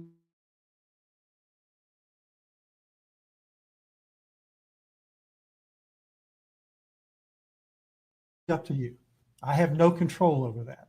That's up to you. So when you see individuals who might be with the press or Not sure yet, other but I still outlets, can't hear, so I'm trying to if fix you my want to speak audio. to them, Hold that's on. fine. And if you don't want to speak to them, that's also fine. So there's nothing else I can tell you other than I sincerely appreciate your hard work in this case. I wish you well, and you are excused at this time. Thank you very much.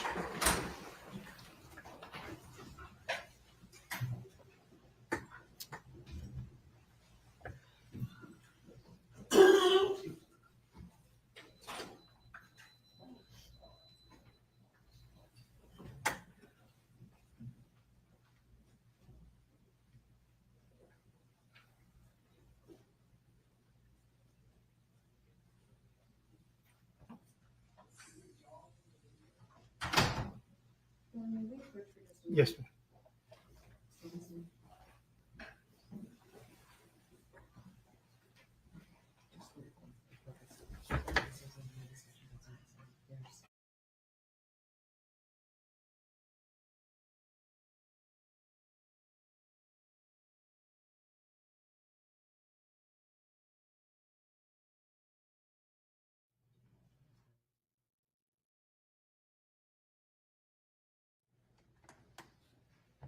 Everyone, please be seated.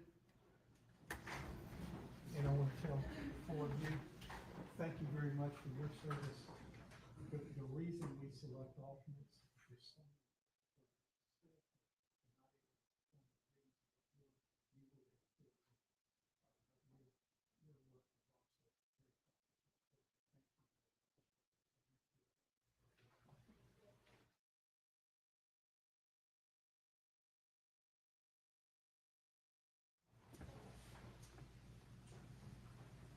All right, ladies and gentlemen, we'll be in recess for about 10 minutes, and then we will begin the sentencing hearing. Thank you, Your Honor.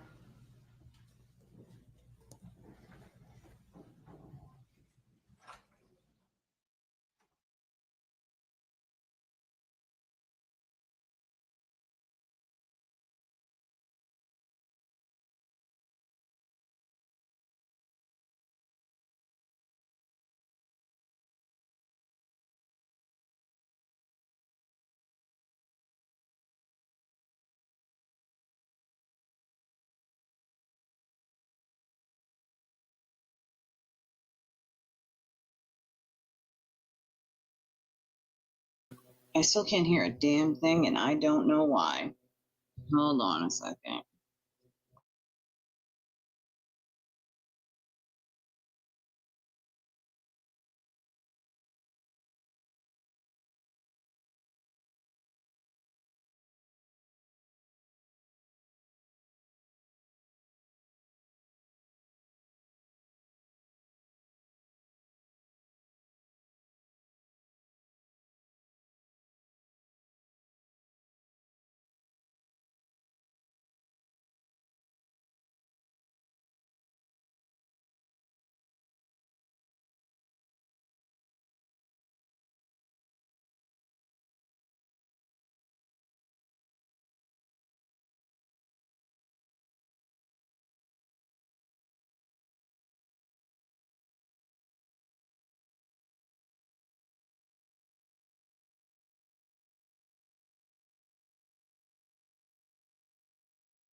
Everything's connected. Settings on advanced volume mixer. I just did that. Hold on. Try again. That's what I'm having a problem with, is it just conked out randomly. And I still can't hear anything. Make sure this one's right. On StreamYard, it's fine. That's not it. It's going to be the settings. And I just did the volume mixer. Just default. Let me see.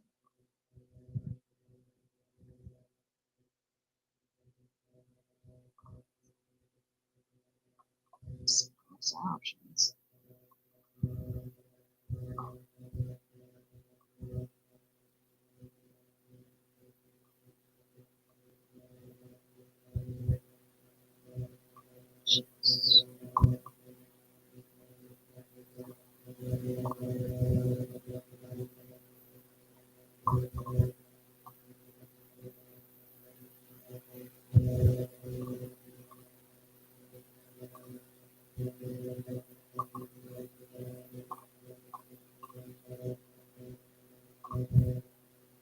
Sound systems output default. Won't let me change it to anything else.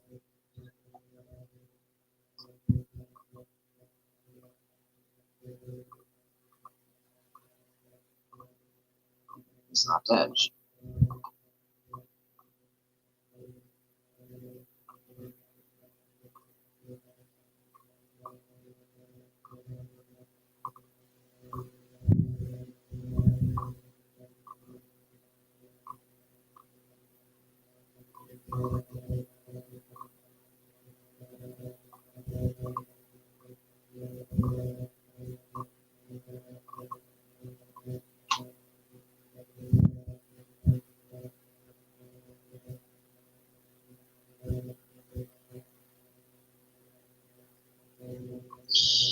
Yeah, no, it's not that. I don't know what the actual hell the problem is here, to be honest.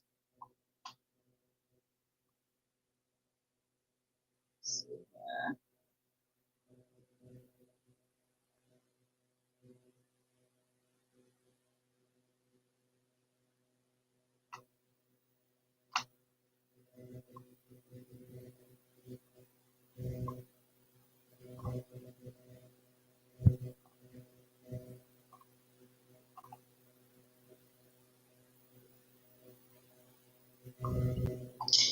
Output headphones.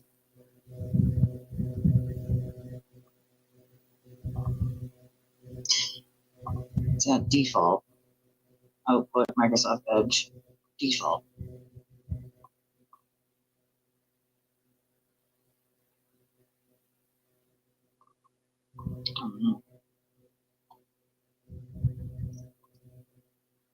Good question. Let's see.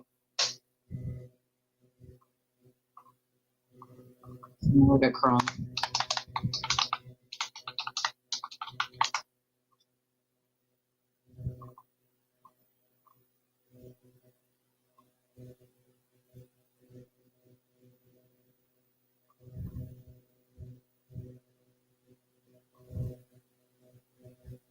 Nope. Still nothing. Oh, wait. Yes, I can. So I can hear it on this, which is weird. Interesting.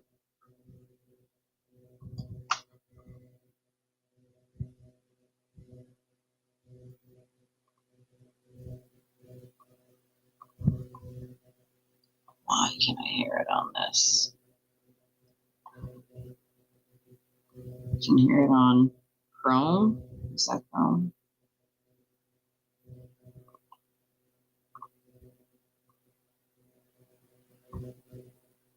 You know what? I'm going to try it this way. Hold on. This is what I'm going to do. Hold on. Hold on.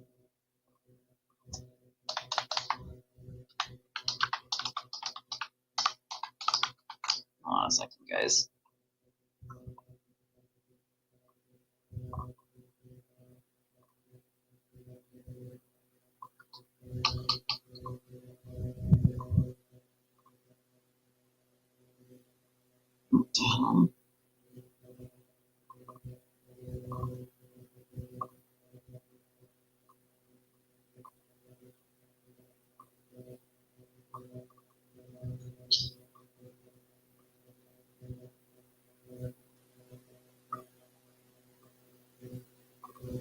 It's so strange to me that this is even like a thing.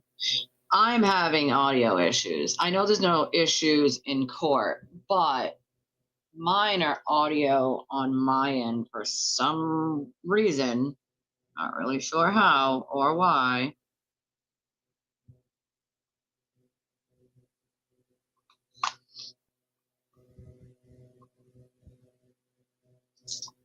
Yeah, I'll fix it. I don't know what, I mean, why it's even doing it. I'm really stumped at the moment because even when I do the test for StreamYard, I can hear it. So it's not that. It's got to be updates available. Well, that's great. I don't want to do an update right now.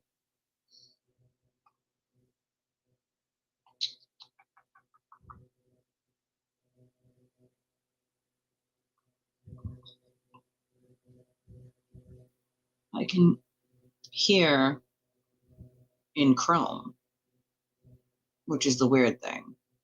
So why can I hear it in Chrome, but not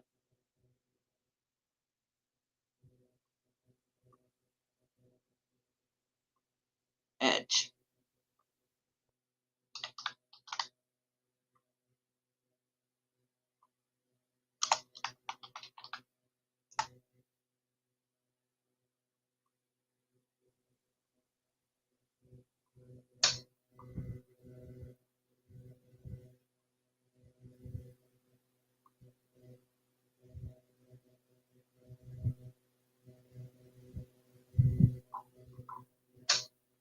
Interesting.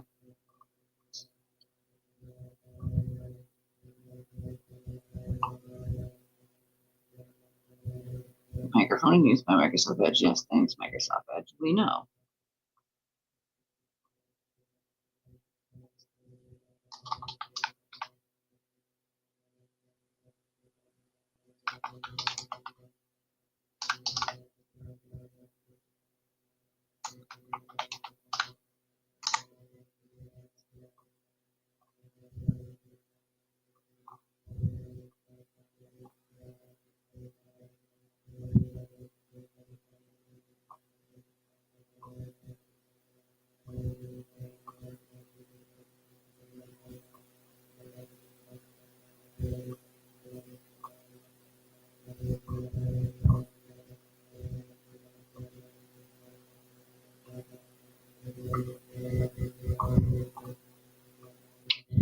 Now, let me see. Hold on. Back it up for a second. Okay, I fixed it. I fixed it.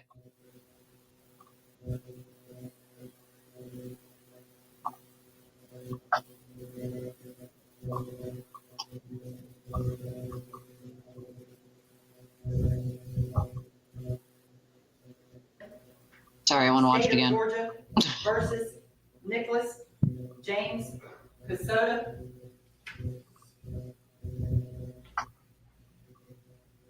Count 1, malice murder, guilty.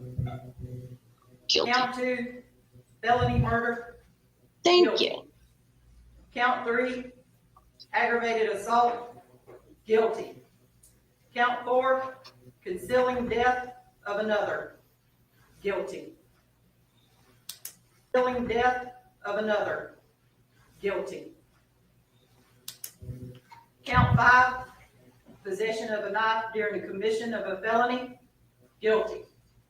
Count 6, possession of a tool for the commission of a crime, guilty. Count 7, possession of a tool for the commission of a crime, guilty. Count 8, possession of a tool for the commission of a crime, guilty. Count 9, possession of a tool for the commission of a crime, guilty. Count 10, possession of tools for the commission of a crime, guilty. Count 11, removal of the body parts from the scene of the death, guilty. Count 12, tampering with evidence, guilty. On this 14th day of August 2025.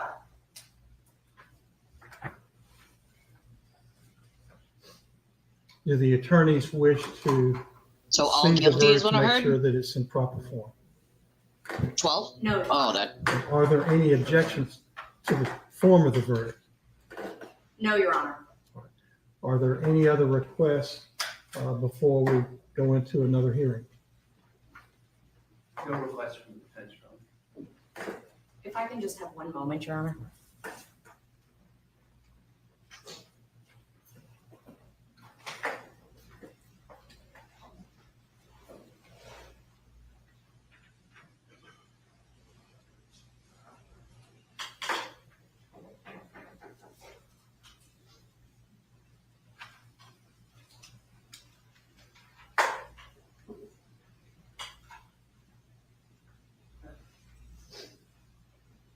Nothing concerning the jury, Your Honor.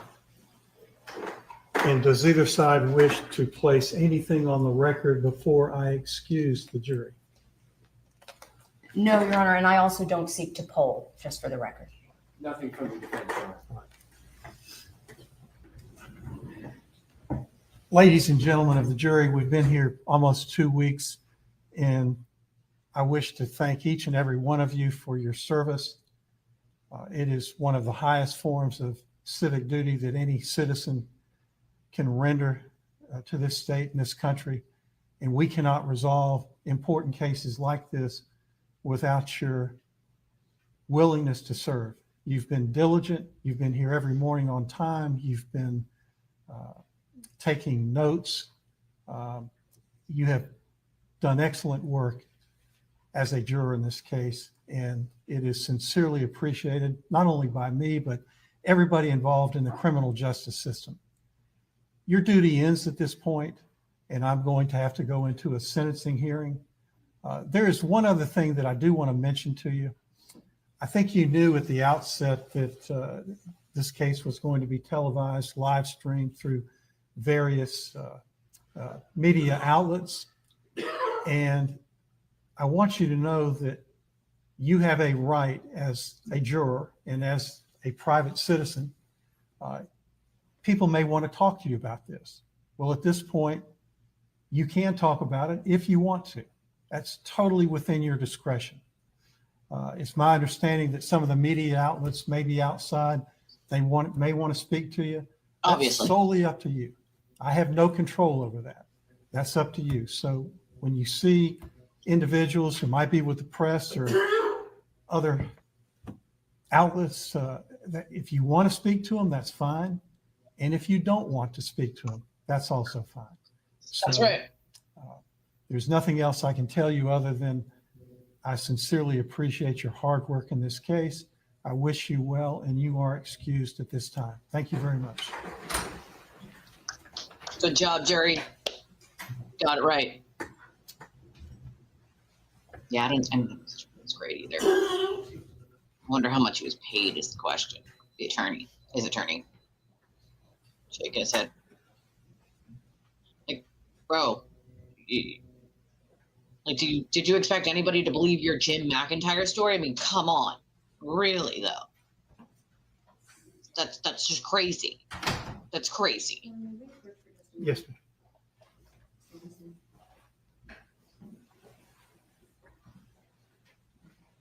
Imagine the panic he's feeling right now. Yeah, Mindy probably felt 10 times that, sir, when you decided to take her life. Nobody feels bad for you. These are the type of people that belong locked up, far away from society, forever. Everyone, please be Right, bye, Jim, aka Nicholas, aka Jim McIntyre, aka Jim, what was it, Stark, Nicholas Stark.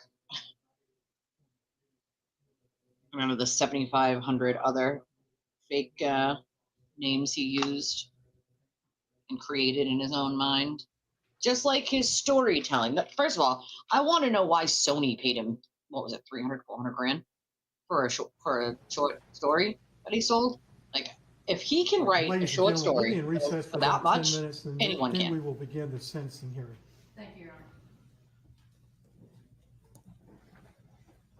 Then we will begin sentencing. Interesting. They're going to do sentencing now? Well, I guess we're going to stay tuned on that one. Oh. Okay, here we go. Here we go. Here we go with the sentencing. Ready, everyone? Because we did that. I redid that. It's about to happen right now. Here we go. I'm doing sentencing all in one day. Well, that's efficient. I feel like every case should do that. Why would you wait 2-3 weeks, a month, 2 months to do sentencing? It just doesn't make sense to me. Once you've been found guilty, the sentencing should be immediate. You know, like it just should be. All right, ready?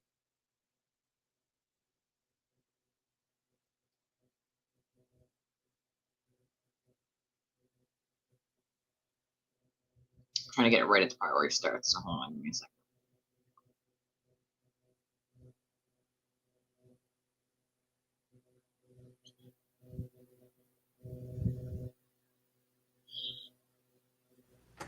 Counsel ready to proceed? There it is. Okay. Everyone, please be seated.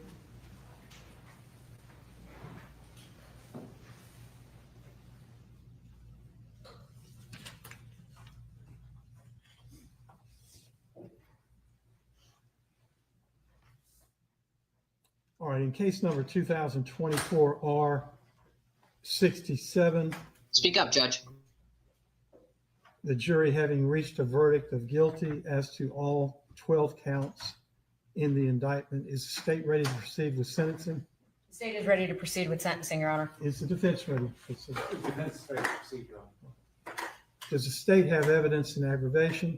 Yes, Your Honor. The state intends to call 2 witnesses and 1 statement that I will ask Ms. Ashdown, our victim witness advocate, to read.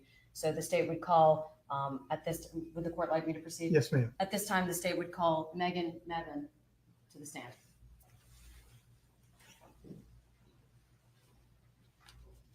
Ms. Mevin will be speaking on behalf of the family of Mindy Mevin, Your Honor. Do you wish her to be there?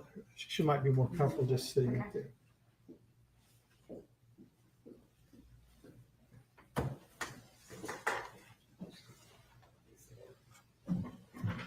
Please raise your right hand before you're seated. Do you swear or affirm the testimony that you're about to give will be the truth, the whole truth, and nothing but the truth, so help you God? I do.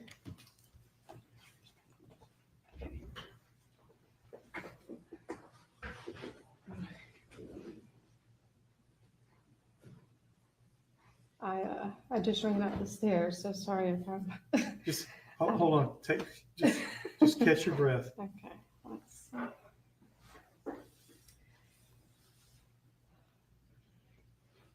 All right.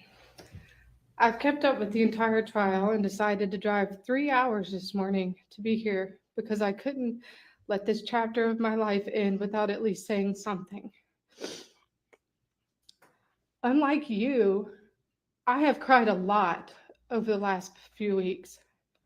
My thoughts, anxiety, and emotions have been a roller coaster. They have been all over the place while having to deal with this trial. I go through anger, sadness, frustration, grief, stress, and every feeling that you can think of. You lived with us for 15 months with providing no financial contributions. 15 months that I will never be able to get back. At times when you lived with us, I told you how your actions had affected me, and this impact statement isn't much different. Whether you take away anything from this, that is not my intention at this point. You've shown no guilt and absolutely no remorse. You haven't even shed a tear. You thrive on the illusion of power and attention. You're a pathological liar, sociopath, psychopath, murderer. You thought you were so much smarter than everyone else, but you aren't. You wanted people to believe you were a victim of abuse while you were the one being abusive, at least mentally. You have forever changed the meaning of trust for me and our family. I can no longer trust people in the same way as I did before you continuously lied and ultimately took Mindy's life. There will always be some questions that will go unanswered, but to answer them would mean to try to understand a murderer's mindset, and that is one I will never understand. Mindy was bright, beautiful, empathetic, confident, independent. She loved music and making others feel special. She always put her family and friends first. Once my husband Frank and I had our daughter, Mindy wanted to choose a name that was different than the traditional aunt name. She decided on Lulu. She was never able to hear her sweet niece call her that.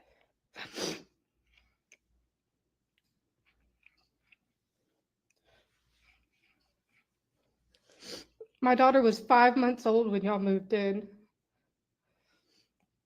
She will never know the fun times they experienced together.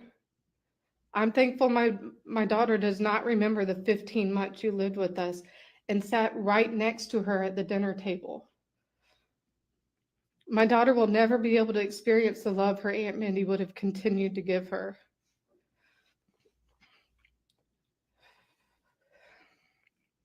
Mindy was taken too soon.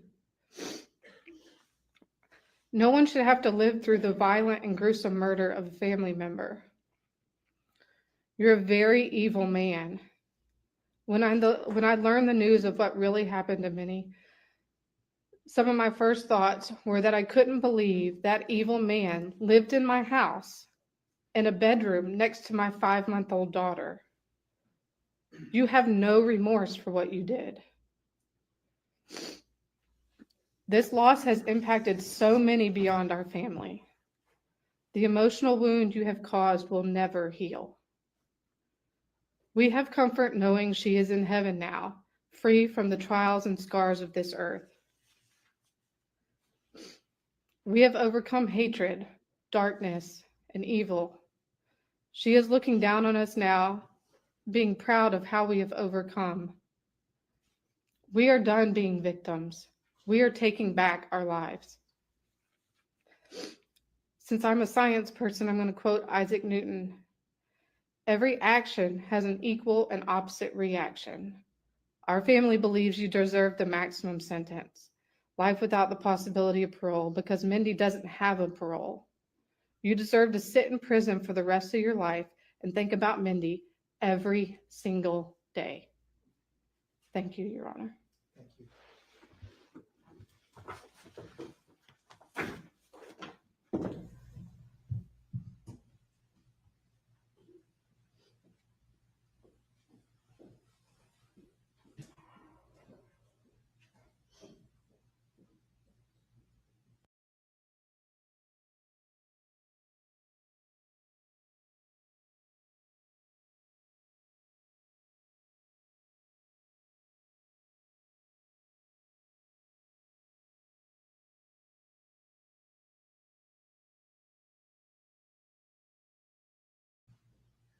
Your Honor, at this time, the state would call Morgan Paddock. Sorry, guys.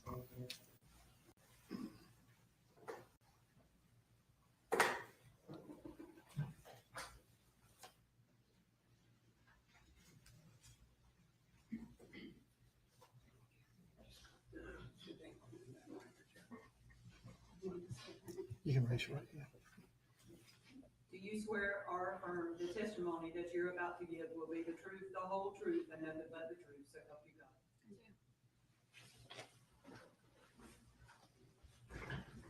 God?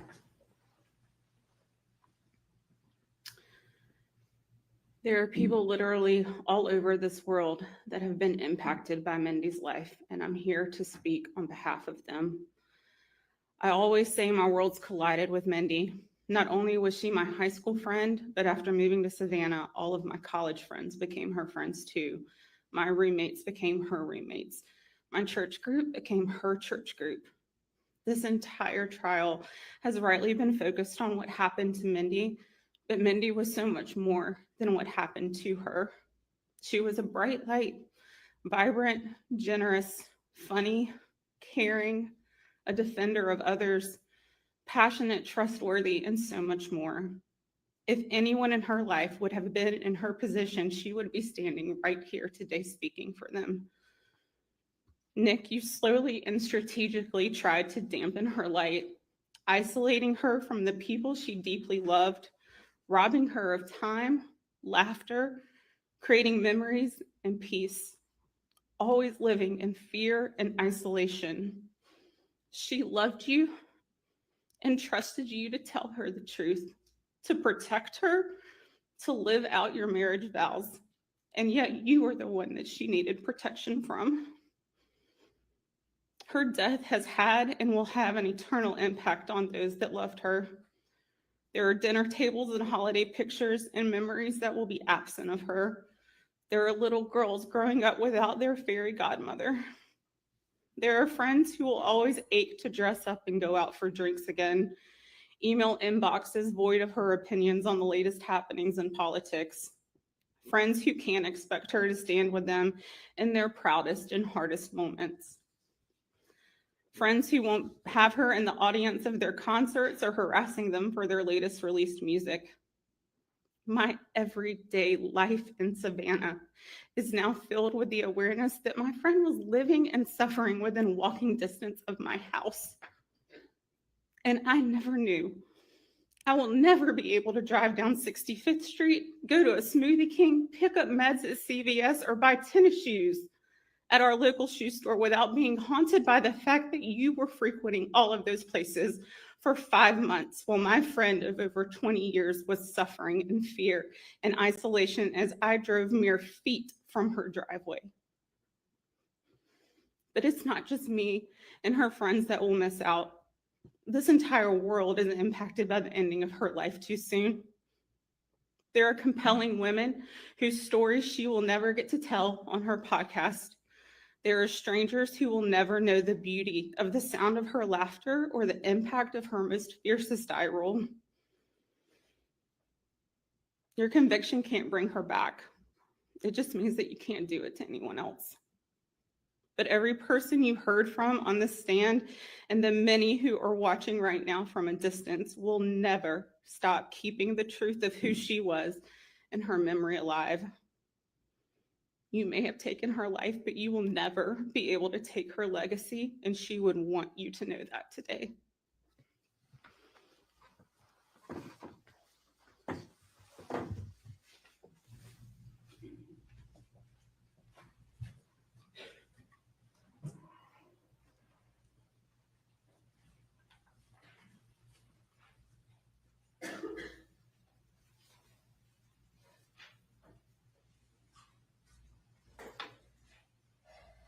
Your Honor, the state has one final statement that I'm going to ask to be read into the record. That statement would be read by Ms. Samantha Ashdown, our victim witness advocate, on behalf of Samantha Koyesnik. All right. And the defense will object to the reading of that statement, as Ms. Koyesnik, while obviously a victim of the circumstances here, is not a victim under the law that would be entitled to read the statement to the court. But Judge, my position on that, as the court is aware, is that this is evidence in aggravation, not a victim impact statement. It is. I'll overrule the objection. Thank you, sir. Thank you, Your Honor.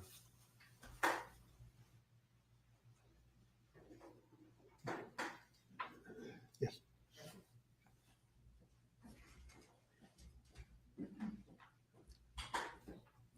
There's no need to swear.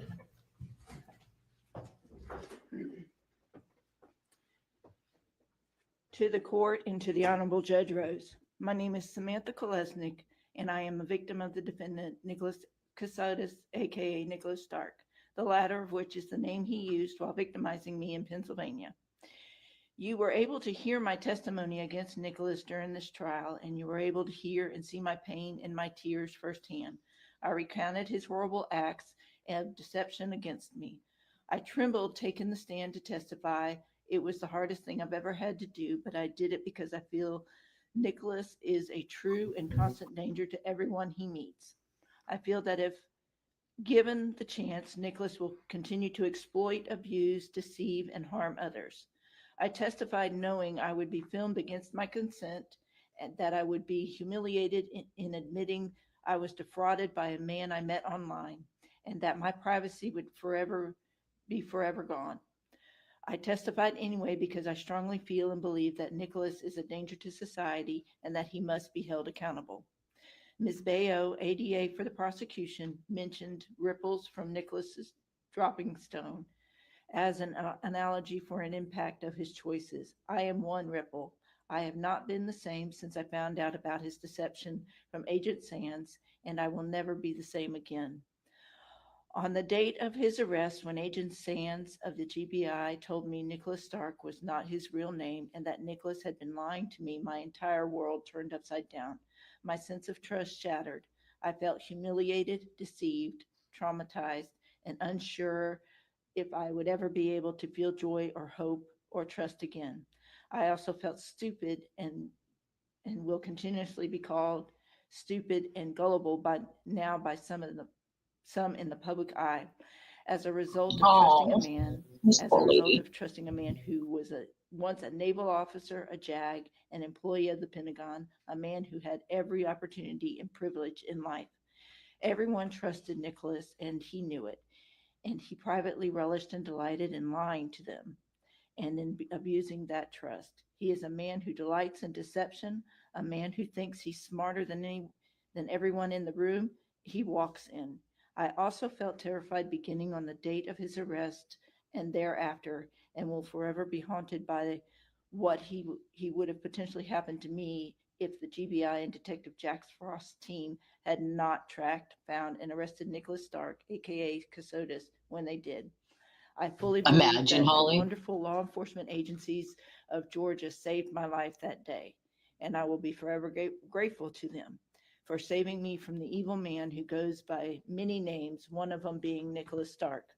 I was diagnosed with PTSD, post-traumatic stress disorder, as a result of Nicholas Stark's cruel actions towards me. I have nightmares, flashbacks, and panic attacks. I lock my bedroom door every night. I do not feel Maybe deceived by Nicholas Stark, aka Kassotis. the I totes, feel maybe? raped by him.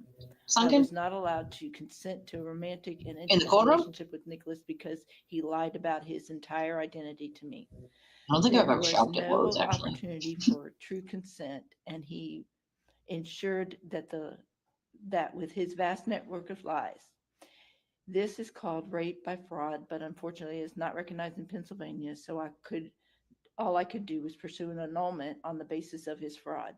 I am sure Nicholas Stark, since he is a lawyer after all, knew those statutory limitations when he deceived me. Yeah, I think it's the I do not totes. feel Nicholas I think. feels 1 ounce of shame or remorse for his deceptions against many people, including those he perpetrated against me.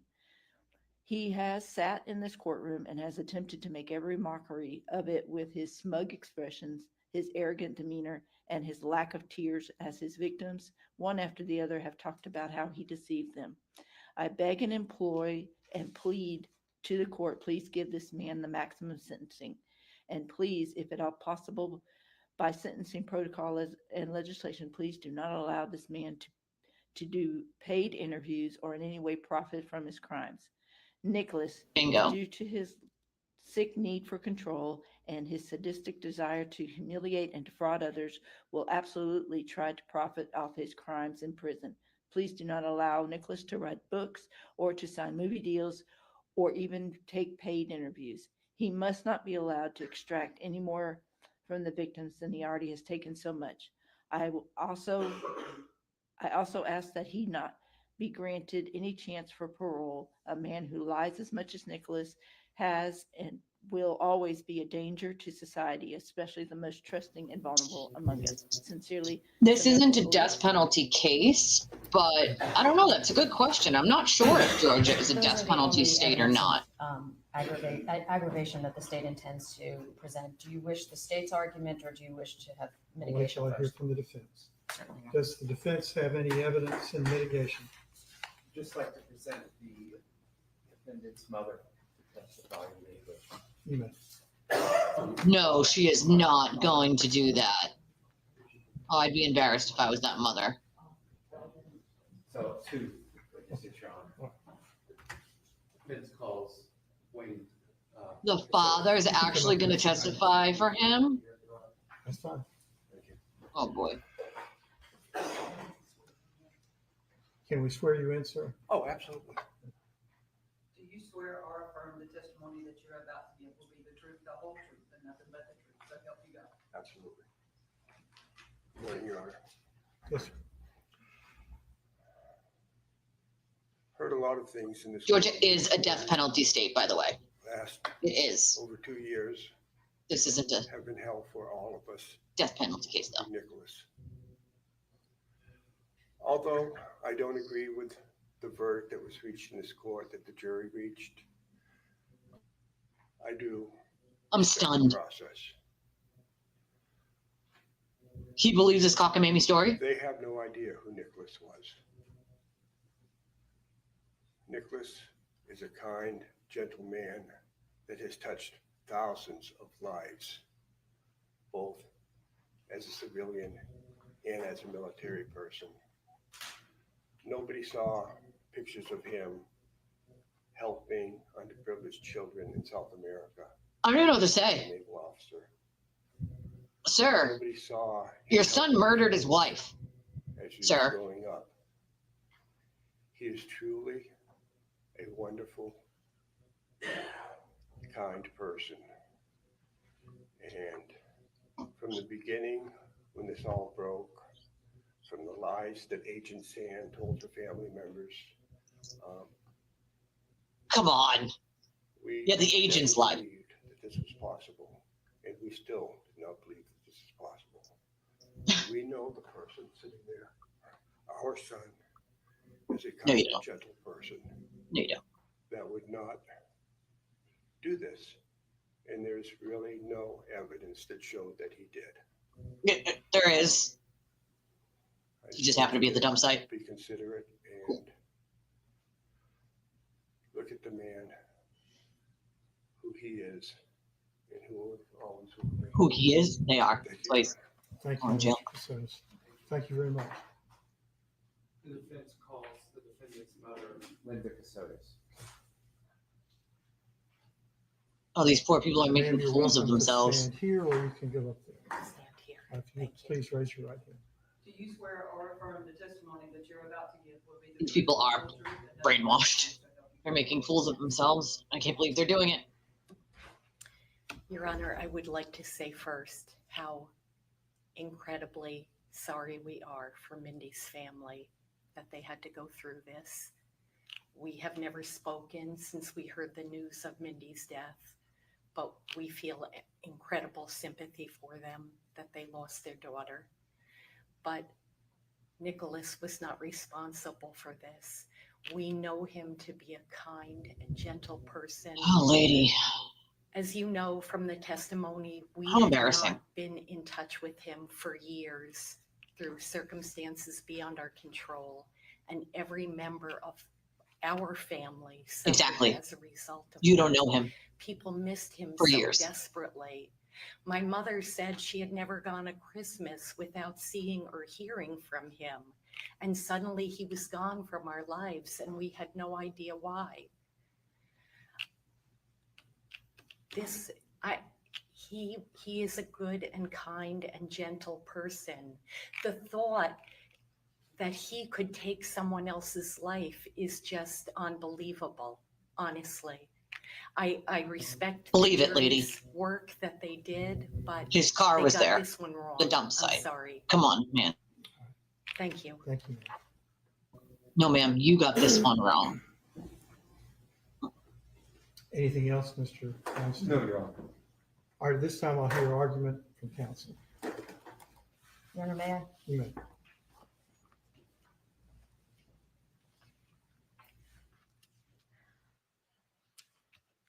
You should feel ashamed, sir. Your family still believes in your innocence while you're over Your there Honor, at the this dump case site. is a case Come on. that the court has obviously spent the last 2 weeks present for and listening to all the Shameless. testimony. As a result, I don't plan to go over any of that. I think Morgan may have said it best when she described how Mindy and her life impacts the world. When a sentence is rendered, I think the court has always, and I think I've even heard you say, has to evaluate not just how it impacts the defendant, but the message of rehabilitation, if possible, versus punishment, if necessary. The law in the state of Georgia entitles on a murder conviction only 3 options, essentially: the death penalty, life without parole, or life with the possibility of parole. In this case, Your Honor, the defendant is additionally facing all of the additional crimes that can run consecutively. That would be the concealing death of another, which he faces up to 10 years, possession of a knife during commission of a felony, which is mandatory 5 years consecutive, although it could be, of course, probated. And then all of the counts of possession of tools for the commission of the crime that he's facing Absolutely, up to 5 Michael. years for each of those. And then the 2 misdemeanors are, of course, up to 12 months. That is more than what I would refer to as natural life. The state's position, Your Honor, is that the defendant should never be released from prison, that he is a danger to society, that his testimony before this court under oath was fraud, that he was dishonest, that he perjured himself. He did. That, of course, is the state's position. I'm sure counsel for the defense would disagree. And I think that goes to the question, however, of whether or not there is remorse, or whether there is some validation to something less than life without parole. The jury has now determined that he not only killed his wife, but that he threw her out like garbage across 3 miles with the hope that no one would ever catch him. If that depravity could not be any worse conduct to deserve life without the possibility of parole, I don't know what could. But for the good work of members of law enforcement, all of the teams that worked so hard to run every detail down, we would not be here today. And so, Your Honor, it is the state's position that the defendant in this case should get the maximum sentence of life without the possibility of parole. The state will defer to the court with respect to all of the other counts, as I essentially believe that they are, you can't get more than forever. Under the jail. Thank you. Under the jail. That should be the sentence. You remain there until you get put under the jail. Your Honor, the jury has rendered its verdict. While obviously we don't agree with that, we understand that is your obligation to sentence him under that verdict. Mr. Kassotis is a highly educated man. He's a man that served his country honorably. You've heard a lot of testimony. Which makes it worse. Not just from his parents, but from witnesses on the stand of his kindness. I think there is an opportunity for rehabilitation in this case, especially given his past. So No, I would you ask didn't the court simply- to sentence him to Of course life you with would. the possibility of parole. Those other counts that can be served concurrently, that the sentence have them served concurrently. I understand there's one count that must be consecutive. So that's the position of the defense, Your Honor. They all appeal. Of course he'll appeal. He won't win, but he'll appeal. Mr. Weinstein, your client has the right to address the court if he so chooses. Let me verify. He will not be addressing the court, Your Honor. Then have him stand for sentencing.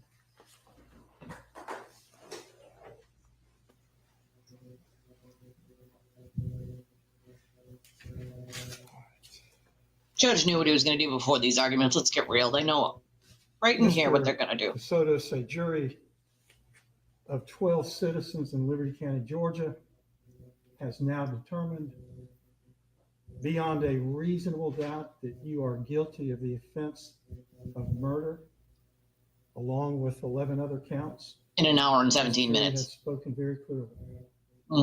Sure It is did. now my duty under the law to impose a sentence that is consistent with that verdict. And it's also my duty to look at the evidence and weigh the sufficiency of that evidence. And sir, the evidence in this case is supported by a mountain of compelling evidence. Yeah. This case has revealed a level of depravity that truly shocks the conscience. Yeah. To put together this elaborate scheme, this web of lies. It's all the way up, unfortunately. Creating this fictional character, Jim McIntyre, who does not exist. You wrote fiction, and your life was a fiction, at least the last 6 or 7 years. And then you carried out, or the evidence shows that you carried out a brutal, horrific, gruesome murder of Mindy, someone who's been described by various witnesses as beautiful, kind, loving, vibrant, smart. And all of her hopes and dreams vanished in an instant. Her life tragically cut short by you. Someone who professed to love her, to care for her. Just the ultimate betrayal. And then you desecrated her body in such a vile way, discarding her remains out in a rural area of Liberty County, hoping that they would never be discovered. This shows beyond all doubt that you have no conscience. When I described to this jury this morning the elements of the crime of malice murder, the language used in the Georgia statute is that the circumstances show an abandoned and malignant heart. That describes you.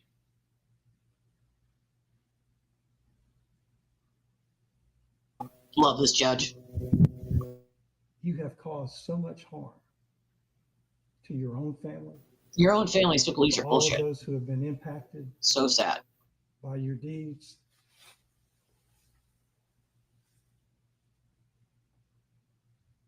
This is truly a heinous crime. So the court has considered all the facts and circumstances of the case.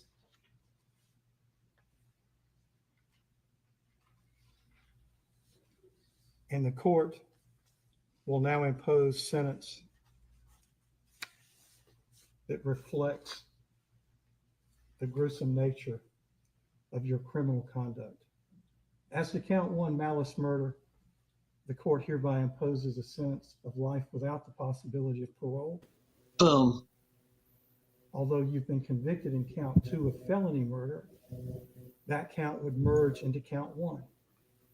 As to count three, the sentence of the court for aggravated assault is 20 years to serve in the state penitentiary, and it runs consecutive to count one. Ooh. Not concurrent, consecutive. Count four, concealing the death of another. I'll explain the it sentence after. of the court is 10 years to run concurrently to count one.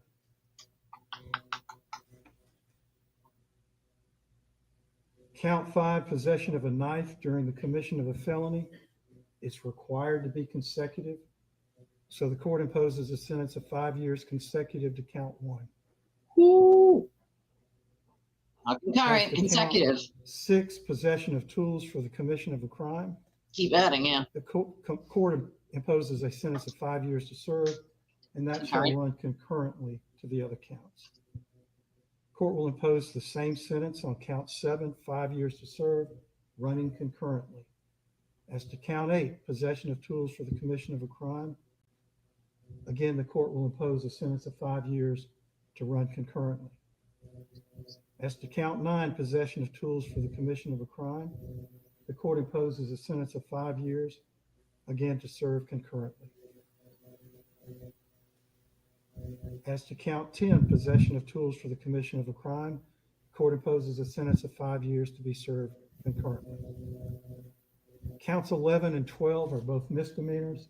They carry a maximum sentence of 12 months. The court will impose a sentence of 12 months as to each count, counts 11 and 12, and they shall run concurrently.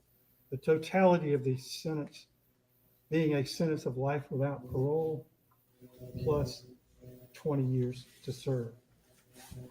So you 25. have a right to seek post-judgment 25. relief from your convictions of these crimes. And you can do that by filing a motion for new trial or filing a direct appeal to the appellate court.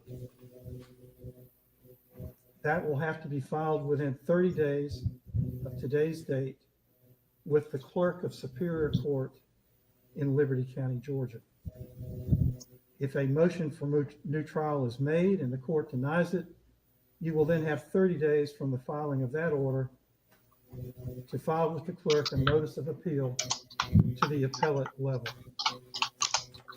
You also have a right to file a petition for habeas corpus.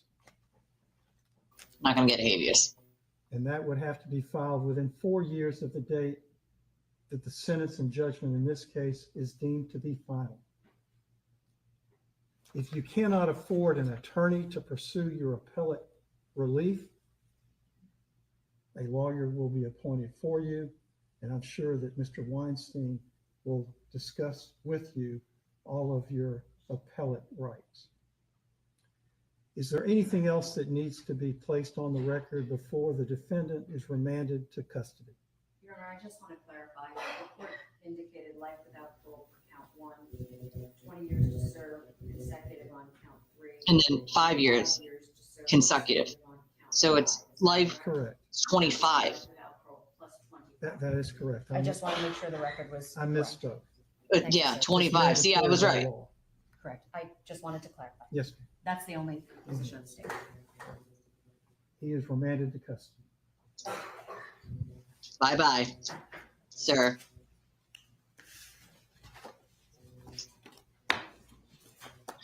No offense, but you might need a bigger CO. Just saying. Court stands adjourned. Thank you, Your Honor.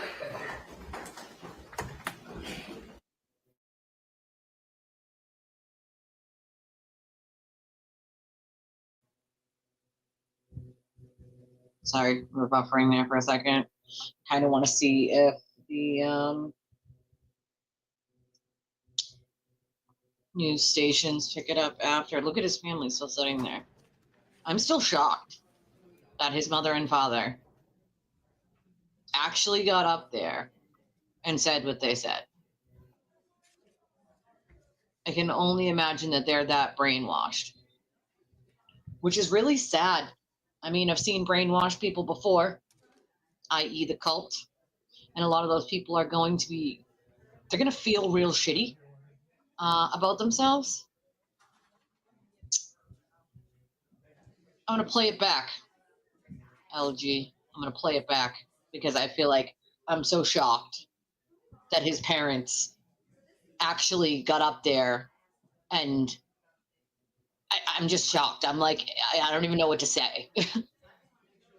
This is one of those cases where, like, Scorpio said, it's like a sleeper case. Everybody should have watched it because this is the most insane thing. Like, there is no Jim McIntyre. Man never existed. Okay. But his parents actually getting up there and actually speaking like on his behalf and saying what they said. I'm stunned that they did that. I'm absolutely freaking stunned. Here's the mother, here's the father, especially the father. We're replaying it again. I might clip these later into clips because this is crazy right here. You can come up. I just had my mouth wide open, like I didn't know what to do or say. I was just like, That's fine. again. Can we swear you in, sir? Oh, absolutely. Do you swear or affirm the testimony that you're about to give will be the truth, the whole truth, and nothing but the truth, so help you God? Absolutely. Good morning, Your Honor. Yes, sir. Heard a lot of things in this courtroom this morning. Last over 2 years have been hell for all of us, including Nicholas. Although I don't agree with the verdict that was reached in this court that the jury reached, I do respect the process. They have no idea who Nicholas was. Nicholas is a kind, gentle man that has touched thousands of lives, both as a civilian and as a military person. Nobody saw pictures of him helping underprivileged children in South America as a naval officer. Nobody saw him helping friends as he was growing up. He is truly a wonderful, kind person. And from the beginning, when this all broke, from the lies that Agent Sand told to family members, we never believed that this was possible, and we still do not believe that this is possible. We know the person sitting there, our son, as a kind and gentle person that would not do this. And there's really no evidence that showed that he did. What? Yes, there was. I just want you to be considerate and look at the man who he is and who always will be. Thank you, Your Honor. Thank you, Mr. Kassotis. Thank you very Oh much. boy. Talk about brainwashed. The defense calls the defendant's mother Linda I feel like their mother's even worse. We know our son, but we didn't know him for the last couple of years. Ma'am, We you're haven't known welcome him to for stand years, but we here, or know you our can son go- wouldn't do this. Please There's no raise your evidence except his car was at the dump site for 2 hours. Testimony that you're about to give will be the truth, the whole truth, and nothing but the truth, so help you God. Yes. Thank you. Your Honor, I would like to say first how incredibly sorry we are for Mindy's family that they had to go through this. We have never spoken since we heard the news of Mindy's death, but we feel incredible sympathy for them that they lost their daughter. But Nicholas was not responsible for this. We know him to be a kind and gentle person. As you know from the testimony, we had not been in touch with him for years through circumstances beyond our control, and every member of our family suffered as a result of that. People missed him so desperately. My mother said she had never gone a Christmas without seeing or hearing from him. And suddenly he was gone from our lives and we had no idea why. He is a good and kind and gentle person. The thought that he could take someone else's life is just unbelievable, honestly. I respect the jury's work that they did, but they got this one wrong. I'm sorry. Thank you. Thank you. Cuckoo, cuckoo. Anything else, Mr. Johnson? No, Your Honor. All right, this time I'll hear argument from counsel. Your Honor, may I? You may. He's cuckoo bananas. If they want to write a letter to the court, that's cool. Write a letter to the judge, but this was Your embarrassing. Honor, this case is a case that the court has obviously spent the last 2 weeks. This is where she present for says Jim listening to all the McIntyre testimony. doesn't exist, and As a then the result, judge I don't says it. plan to go over any of that. It's not a thing. He doesn't exist. I think Morgan may have said it best when she described how Mindy and her life impacts the world. When a sentence is rendered, I think the court has always, and I think I've even heard you say, Definite denial. has to evaluate not just how it impacts the defendant, but the message of rehabilitation, if possible, versus punishment, if necessary. The law in the state of Georgia entitles on a murder conviction only 3 options, essentially: the death penalty, life without parole, or life with the possibility of parole. In this case, Your Honor, the defendant is additionally facing all of the additional crimes that can run consecutively. And I'm going to explain that in a minute to you guys. Consecutive and concurrent. Death of another, that she faces up to 10 years.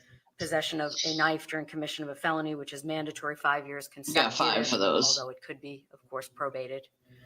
And It then was all of the consecutive. counts of possession of tools for the commission of the crime that he's facing up to 5 years for each of those. 5, 5, And then 5, the 2 5, 7. misdemeanors are, of course, up to 12 months. And you got 12 months on each. That is more than what I would refer to as natural life.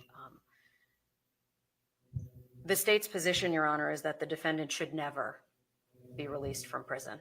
Nope. That he is a danger to society, that his testimony before this court under oath was fraud. Yep. He was dishonest. He was that delusional. Perjured himself. Sure That, did. Of course, is the state's position. I'm sure counsel for the defense would disagree. And I think that goes to the question, however, of whether or not there is remorse, or whether there is some validation to something less than life without parole. The jury has now determined that he not only killed his wife, but that he threw her out like garbage across 3 miles with the hope that no one would ever catch him. If that depravity could not be any worse conduct to deserve life without the possibility of parole, Then you have the Jim McIntyre story. I don't know what could. But for the good work of members of law enforcement, all of the teams that worked so hard to run every detail down, we would not be here today. And so, Your Honor, it is the state's position that the defendant in this case should get the maximum sentence of life without the possibility of parole. The state will defer to the court with respect to all of the other counts, as I essentially believe that they are, you can't get more than forever. Correct. Thank you. So the judge, where is the judge? His speech about Jim, where is it? So Jim McIntyre doesn't Your Honor, the exist. jury has rendered its verdict. While obviously we don't agree Which with I that, love. we understand that is your I love the obligation to judge's sentence him speech under here. that verdict. Yeah, under 90 minutes. Mr. Kassotis is a highly educated man. He's a man that Makes it worse. served his country honorably. Also makes it worse. You've heard a lot of testimony, not just from his parents, but from witnesses on the stand of his kindness. Oh, please. I think there is an opportunity for rehabilitation in this case. No, there isn't. Especially given his past. So I would ask the court to sentence him to life with the possibility of parole. Those other counts that can be served concurrently, that the sentence have them served concurrently. I'm gonna give him the Karen. Or So call that's that the position of the Karen Reed. I'm gonna give him the Karen Reed on this. Sorry, counselor. I just have an itch. It's just an itch I have in my ear. Has the right to Itch. address the court if he so chooses. An itch. Let me verify. He will not be addressing the court, Your Honor. Smart. Let him stand for One sentence. smart thing he did.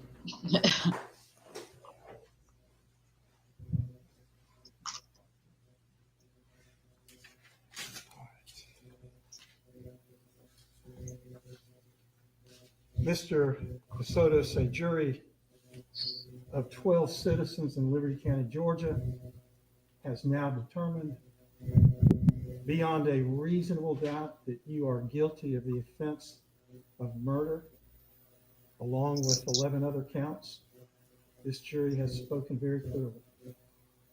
It is now my duty under the law to impose a sentence that is consistent with that verdict.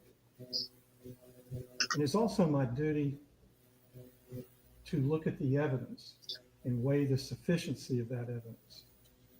And sir, the evidence in this case is supported by a mountain of compelling evidence. This case has revealed a level of depravity that truly shocks the conscience. To put together this elaborate scheme, this web of lies, creating this fictional character, Jim McIntyre, who does not exist. You wrote fiction, and your life was a fiction, at least the last 6 or 7 years. And then you carried out, or the evidence shows that you carried out a brutal, horrific, gruesome murder of Mindy, someone who's been described by various witnesses as beautiful, kind, loving, vibrant, smart. And all of her hopes and dreams vanished in an instant. Her life tragically cut short by you. Someone who professed to love her, to care for her. Just the ultimate betrayal. And then you desecrated her body in such a vile way, discarding her remains out in a rural area of Liberty County, hoping that they would never be discovered. This shows beyond all doubt that you have no conscience. When I described to this jury this morning the elements of the crime of malice murder,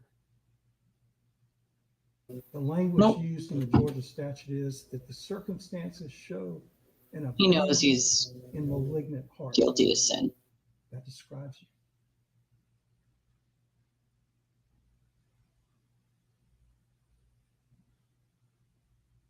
You have caused so much harm to your own family, to all of those who have been impacted by your deeds.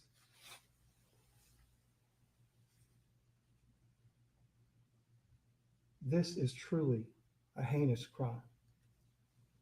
So the court has considered all the facts and circumstances of the case.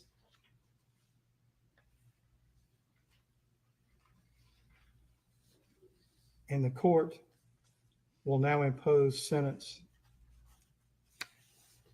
that reflects the gruesome nature of your criminal conduct. As to count 1, malice murder, the court hereby imposes a sentence of life without the possibility of parole. Although you've been convicted in count 2 of felony murder, that count would merge into count 1.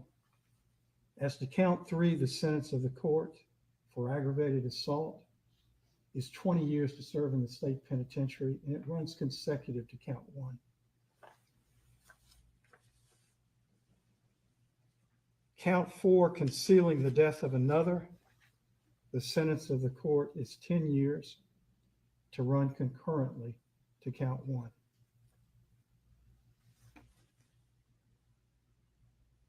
Count 5, possession of a knife during the commission of a felony, is required to be consecutive.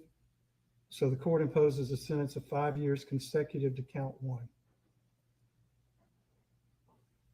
As to count 6, possession of tools for the commission of a crime, the court imposes a sentence of 5 years to serve, and that shall run concurrently to the other counts.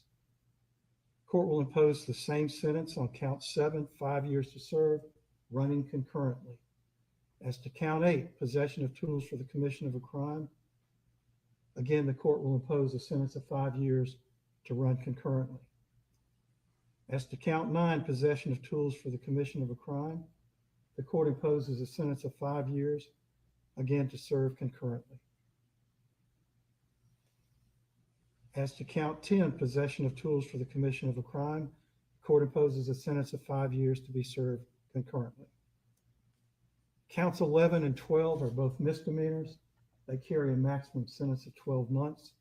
The court will impose a sentence of 12 months as to each count, counts 11 and 12, and they shall run.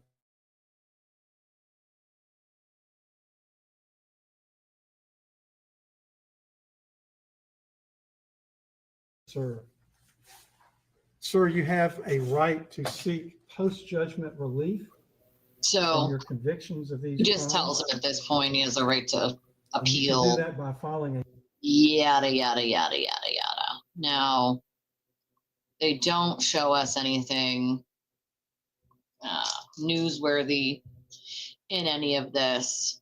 I'm going to look, though, real quick and see if any of the news stations down there, because they're all going to be outside, obviously. Let me see.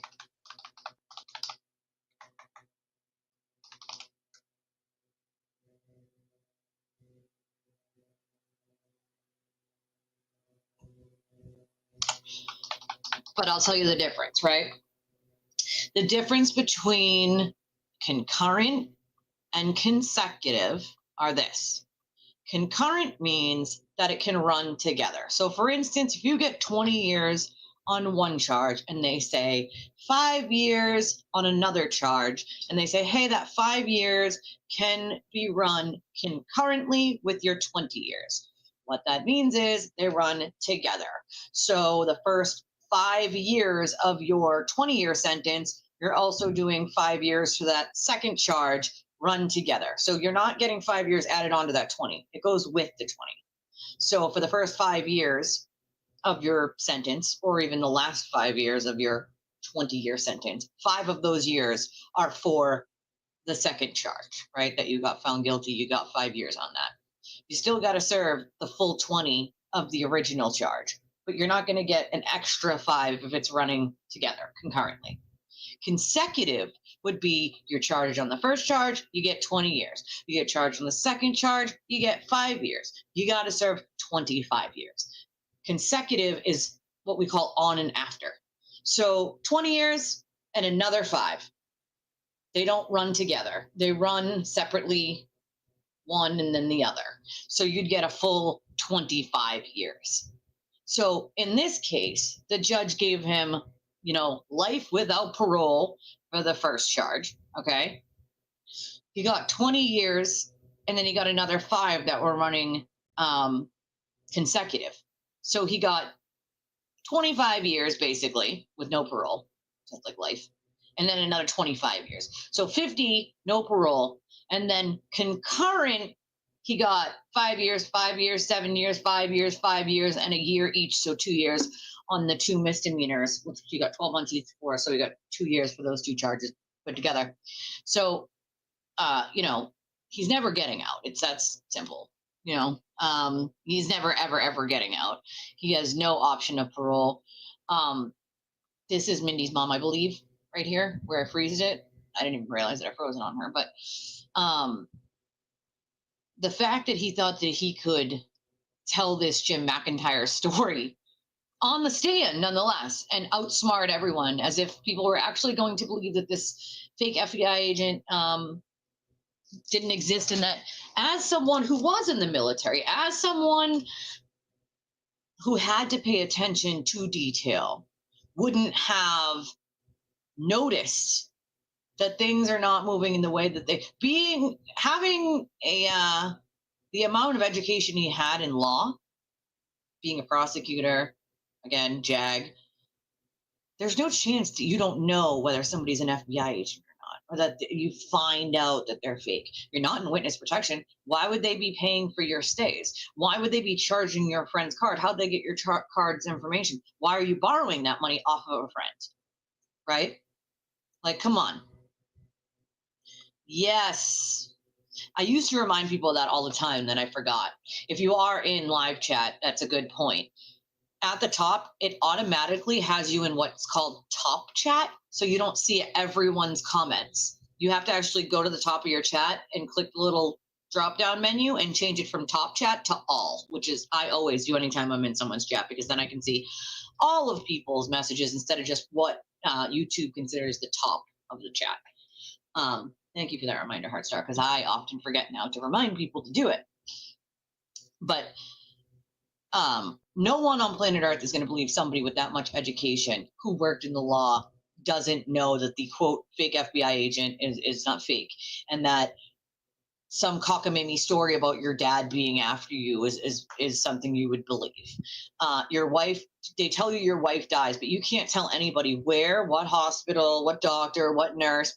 Doesn't exist. That's why, obviously, because she's found in the woods dismembered. Your car, his dad said something that really struck me. There's no evidence he did this crime. Sir, your son's car is at the dump site for more than 2 hours. I'm sorry, what? You mean there's no evidence? Of course there is. Hence why it only took a jury an hour and 17 minutes to convict him on 12 charges. 12 charges, an hour and 17 minutes for a 2.5-week trial. Come the hell on now.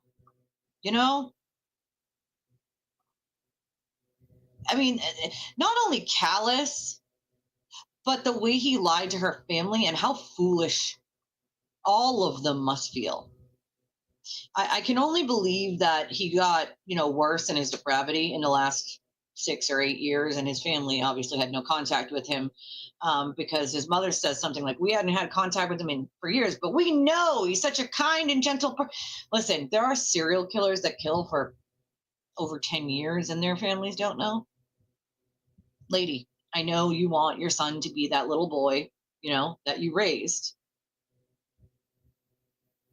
but he's not, okay? There is a ton of evidence to prove that he did dump her body there.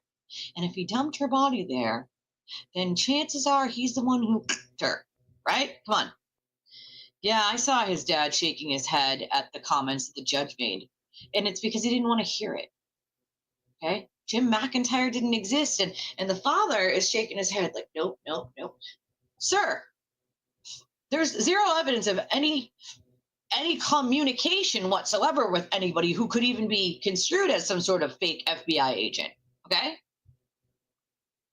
100%, Lisa. You would, hit the nail on the head. Listen, good people can do bad things and vice versa.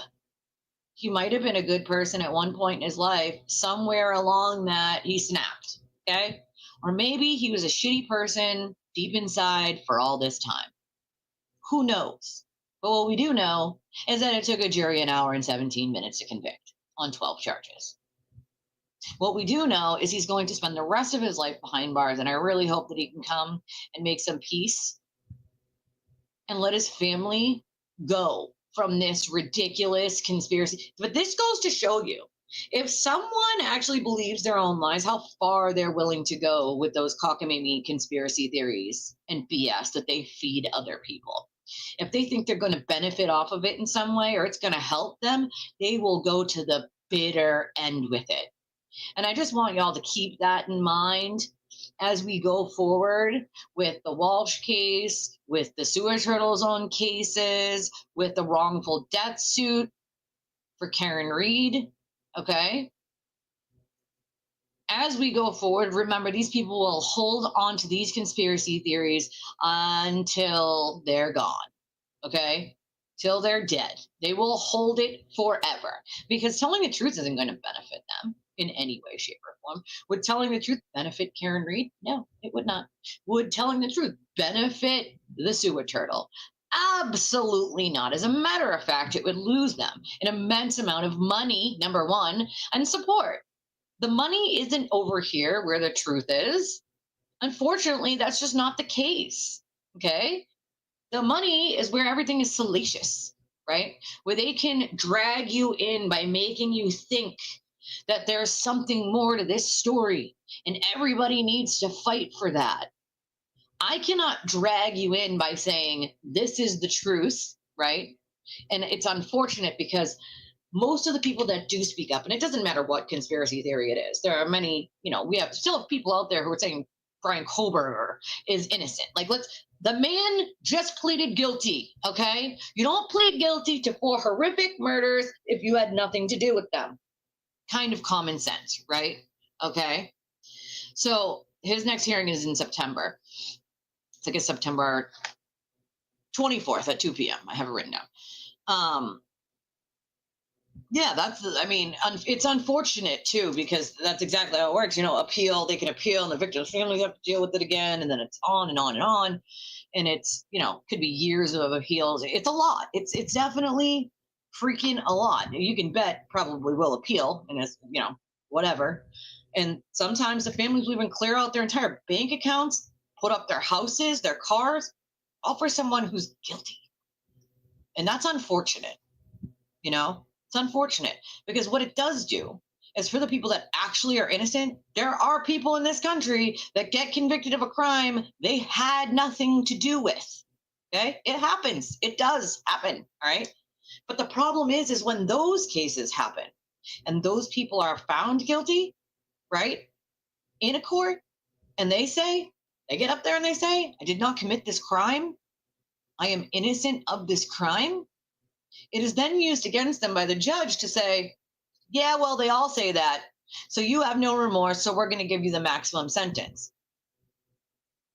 So by people who are not, innocent, using this whole, well, I'm still innocent, I didn't do it, gig, just because they don't want to look guilty. I mean, it's over for them, and they want to do appeals, right? So they can't say they're guilty or they have remorse for something they, quote, didn't do. But that hurts the people that really are innocent, the people who really have to fight, appeal, and lose most of the time, because unless you have some extensive evidence, you're not getting the appeal. And even sometimes when you do, when you have blood, when you have DNA, I have seen instances where they still are not granted a new trial with evidence that will prove them innocent.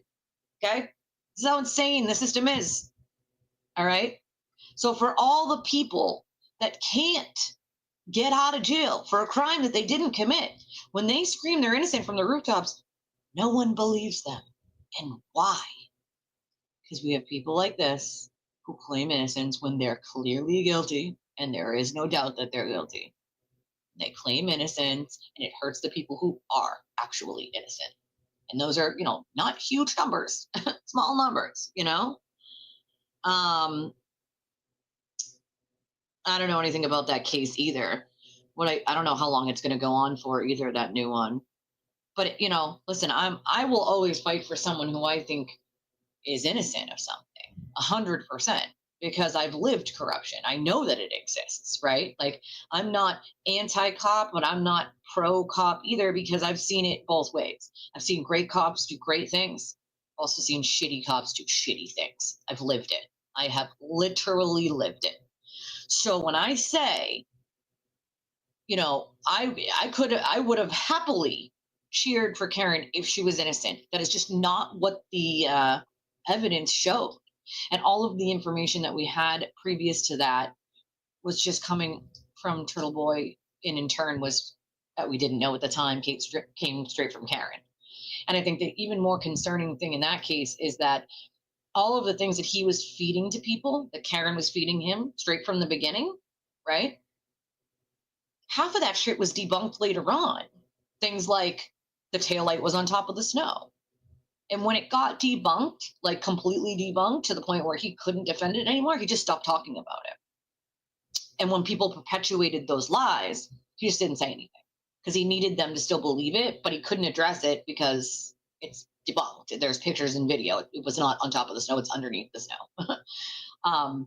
When people claimed that he was on top of 6 feet of snow or a mound of snow, John wasn't. There was no ground underneath John. False. There was ground underneath him.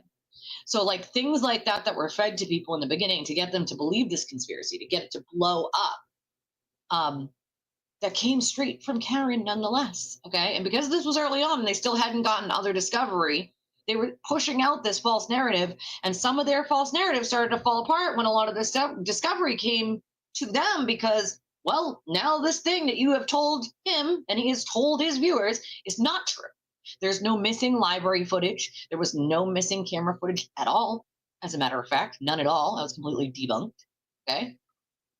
But I literally just argued with someone yesterday who tried to claim that there was missing footage. At this point, if you're claiming there was missing footage, you've done no research whatsoever. None at all. Most FKR people are not even claiming that anymore because, I mean, they know.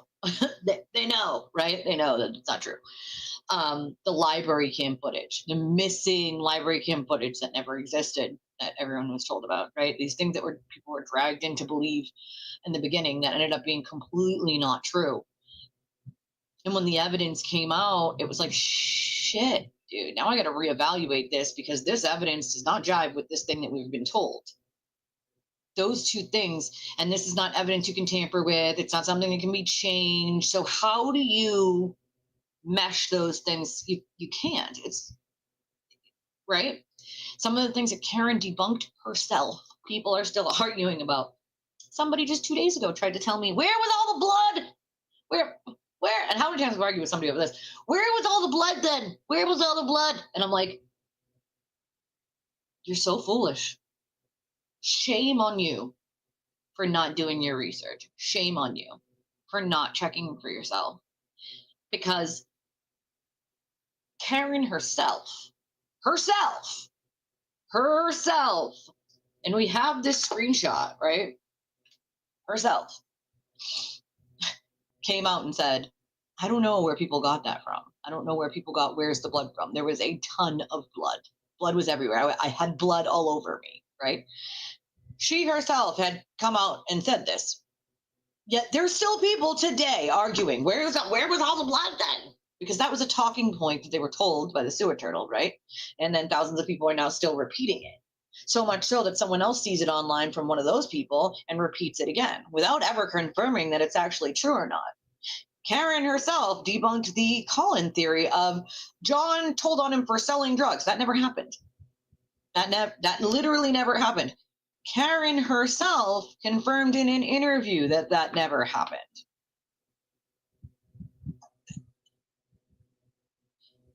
Yet they're still repeating it. Still to this very day, as to reasons why she's innocent, are all of these things that have been utterly debunked with pictures or video or by Karen herself. For the love of God.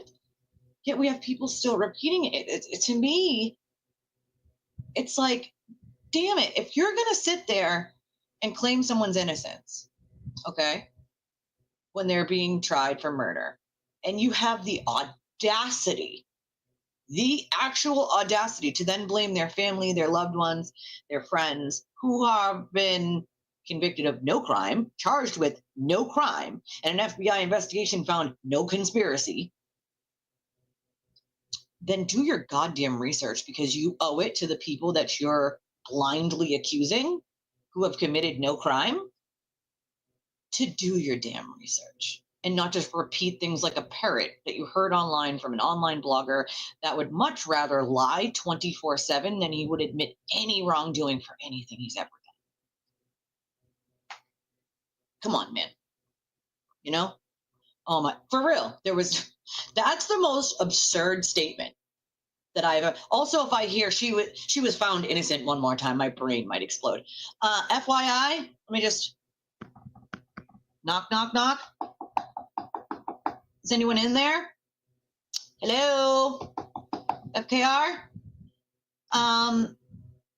Just FYI, you're not found innocent in a court of law. You're found guilty beyond a reasonable doubt or not guilty beyond a reasonable doubt. You are not found innocent. Nobody is found innocent. That's not a thing, okay? Just FYI, it's not a thing. It's either the jury thought there was enough evidence to convict or they didn't think there was enough evidence to convict. Not, oh, they're innocent of said crime. No, there's a reason why you're not found innocent. You're found guilty or not guilty. Just FYI, okay? Just saying. This whole there was no evidence he was hit by a car nonsense. Yeah, but there's so much evidence that he was beat up on one side of his body only.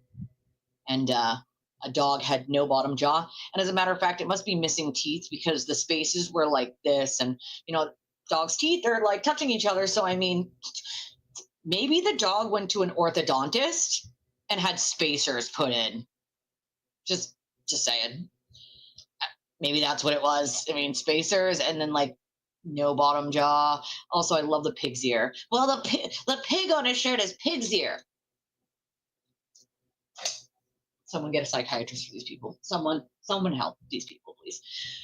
Hey, Smarty Pants McGee's over there. Yeah, let me tell you a little story real quick. Yeah. If you have pig's ear, a dog has to put it in its mouth. Now, follow me here, okay? In its mouth, where there's this thing called saliva. Say it with me. Saliva, okay?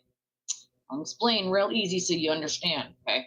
Saliva is what we call DNA.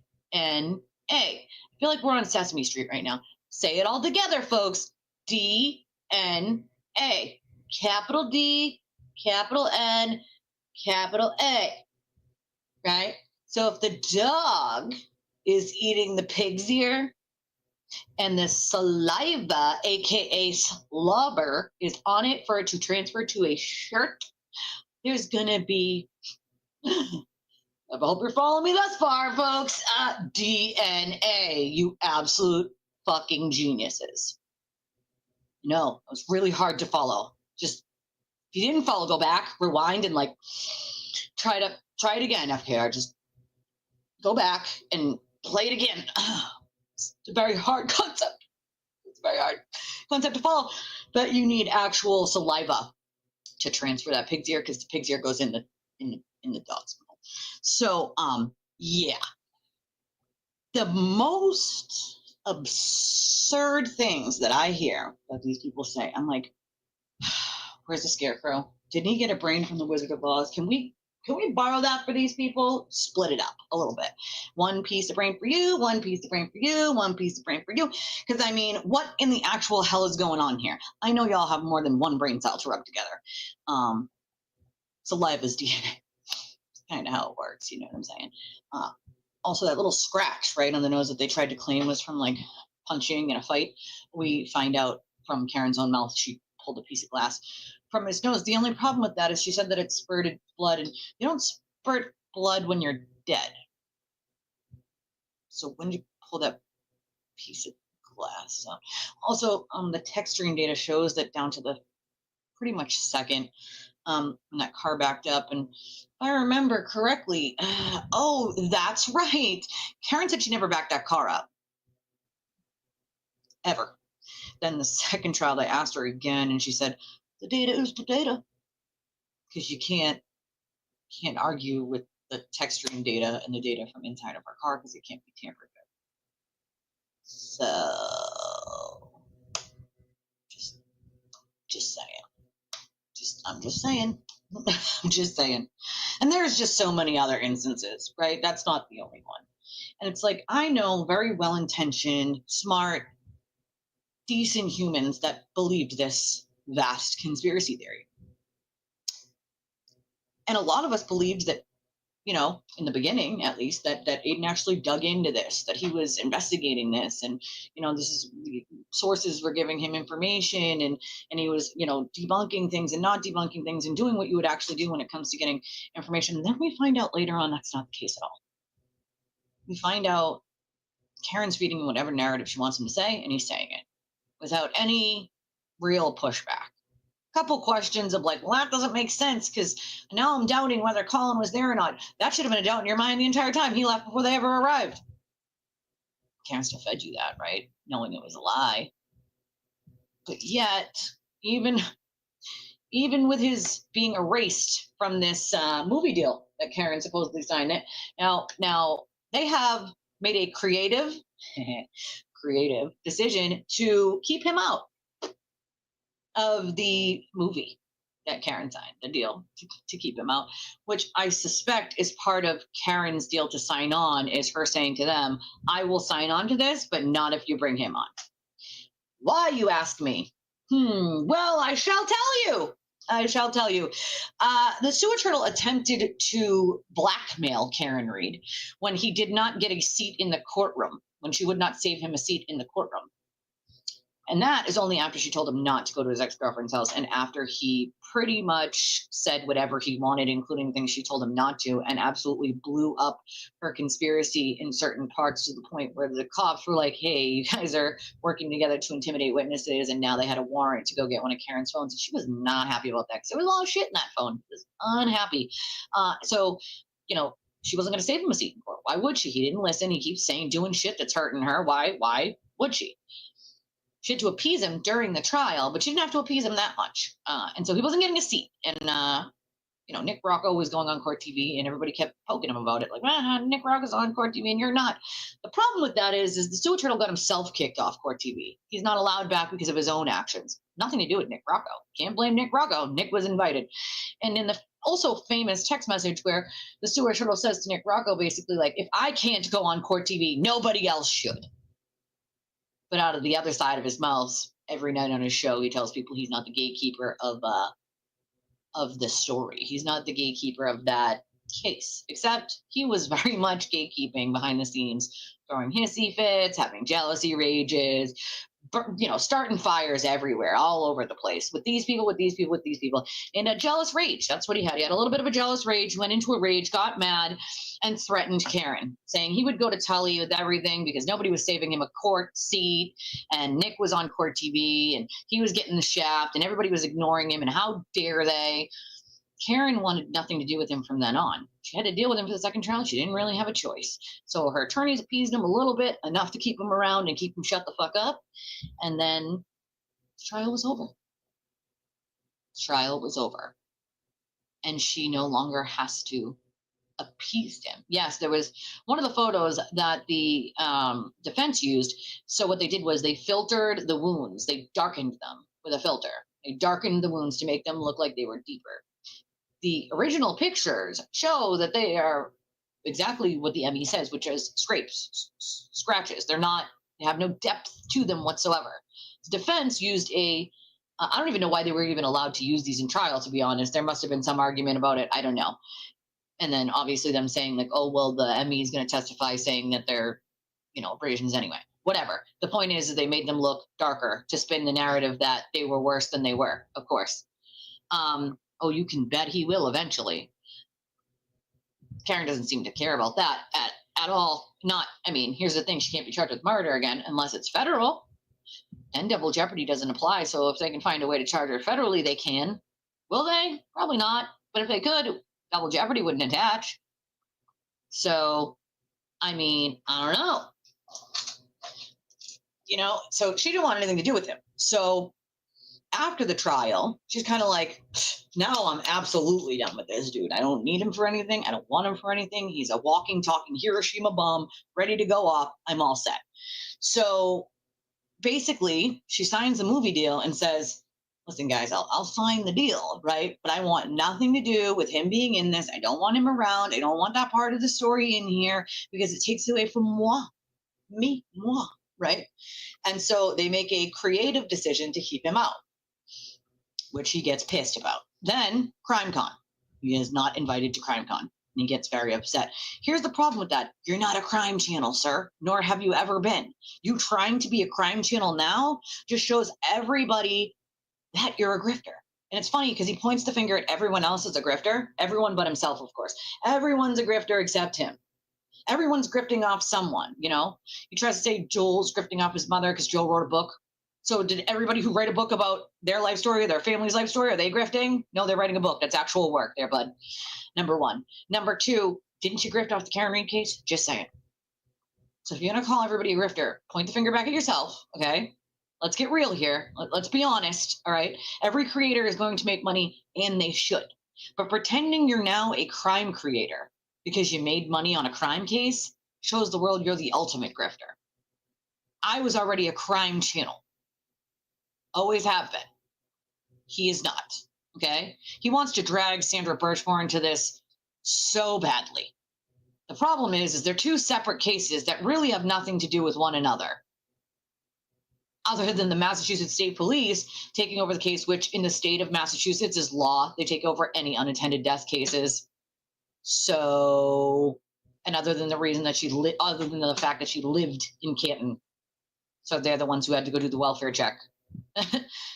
There's no other connections that have anything to do with really anything. They're two completely separate, totally different cases that have nothing to do with one another. Same with the Walsh case. The Brian Walsh case has nothing to do with the Karen Reed case. They're not interchangeable in any way, shape, or form. He murdered his wife and hit her body and chopped her up. Okay? Same thing as this guy. They're trying to intermingle them as a way to try to keep relevance of the Karen stuff and keep the grift going, right? It's really not that hard to figure out. But make no mistake, looking at 105 years in prison, and especially with the judge's decision some months ago that said, basically, we'll dismiss a couple of these counts, but the rest, these are not First Amendment arguments. You cannot argue the First Amendment away. So I don't know what he's going to do in trial because you can't argue it's just First Amendment. The judge made it very clear. So, and here's the thing. There's going to be a lot of really upset people at the end of all of this. A lot of these people that have been backing him, no problem, without even thinking twice, believing that everything he's saying is true and that he's not a liar, that everyone else is bad and every single person that he says is bad and puts false information out about all of those people, they're all actually bad and they all have what he calls turtle derangement syndrome. That's not a thing. That's literally a way of saying these people don't like me and they're exposing me, so I'm going to label it something so everyone else can excuse what they have to say and not listen to it. It's the same thing he's been doing long before the Karen Reed case existed. Okay, go back and do your research. He used his own kids, pictures of his own children in the bath. He used those to set someone else up and bring that false evidence into court. And by the way, the evidence is there. So don't come at me, Free Karen Reed, and try to say that didn't happen because I'll put those receipts right on out there. They're already out there. Look for yourself. Also, the clip where he admits that all of that is true because he couldn't deny it at that point. I mean, if you don't know anything about narcissists, you should probably look up on them. Their first thing is to blame everyone else, to make all of the victims out to be perpetrators and to switch the roles. It's Darvo at its finest, okay? If you don't know what Darvo is, you should look into it. The narcissism is he's a legend in his own mind. But that is what he perpetuates outward to other people, which is he's not afraid, he's not worried, but then he whines and cries. I'm looking at 105 years in prison. Don't come to me with your petty arguments about each other. But he's the pettiest one of all. He goes to his he goes for any petty nonsense to everyone and starts barking orders. Like barking orders. And when he can't bark orders and there's no orders to bark, instead, he just picks someone who he thinks slighted him in some way or harmed him in some way by like not lying for him and starts attacking them. Like nobody's fault she broke up with Meredith except yours and whatever happened. Probably your fault, I'm guessing, considering you can't keep it in your pants. But, you know, nonetheless, that's a history of yours. And that's something she probably already should have known, considering, you know, what happened. So sorry, not sorry, but of course, you know, when that split happened, he's got to be extremely nervous. She knows where all the bodies are buried, essentially. She could do a lot of damage to him. Will she? I don't know. He's definitely probably threatened her and blackmailed her. Well, if you do, or if you say one word, I'll do this to you, and I'll do to you what I did to Lindsay and what I tried to do to Leah, and what I did to this one, and that's what he'll do. And he'll call and he'll start screaming and say, I'll do to you what I did to them, and so you better keep your mouth shut. I kid you not when I say this. And hopefully, the feds, who have had some wiretapping warrants out, have already been on top of wiretapping his ass at this point and have already intercepted those calls. And there are some active investigations on him. What happens with them? We'll see. We'll see. But we know they exist. The DA already confirmed their existence. I mean, here's the thing. In the long run, I do believe that good karma and good people win eventually, even if it takes a really long time to get there. I do believe the truth will come to light at some point. And I will feel bad for some of these people that we've been warning for a really long time.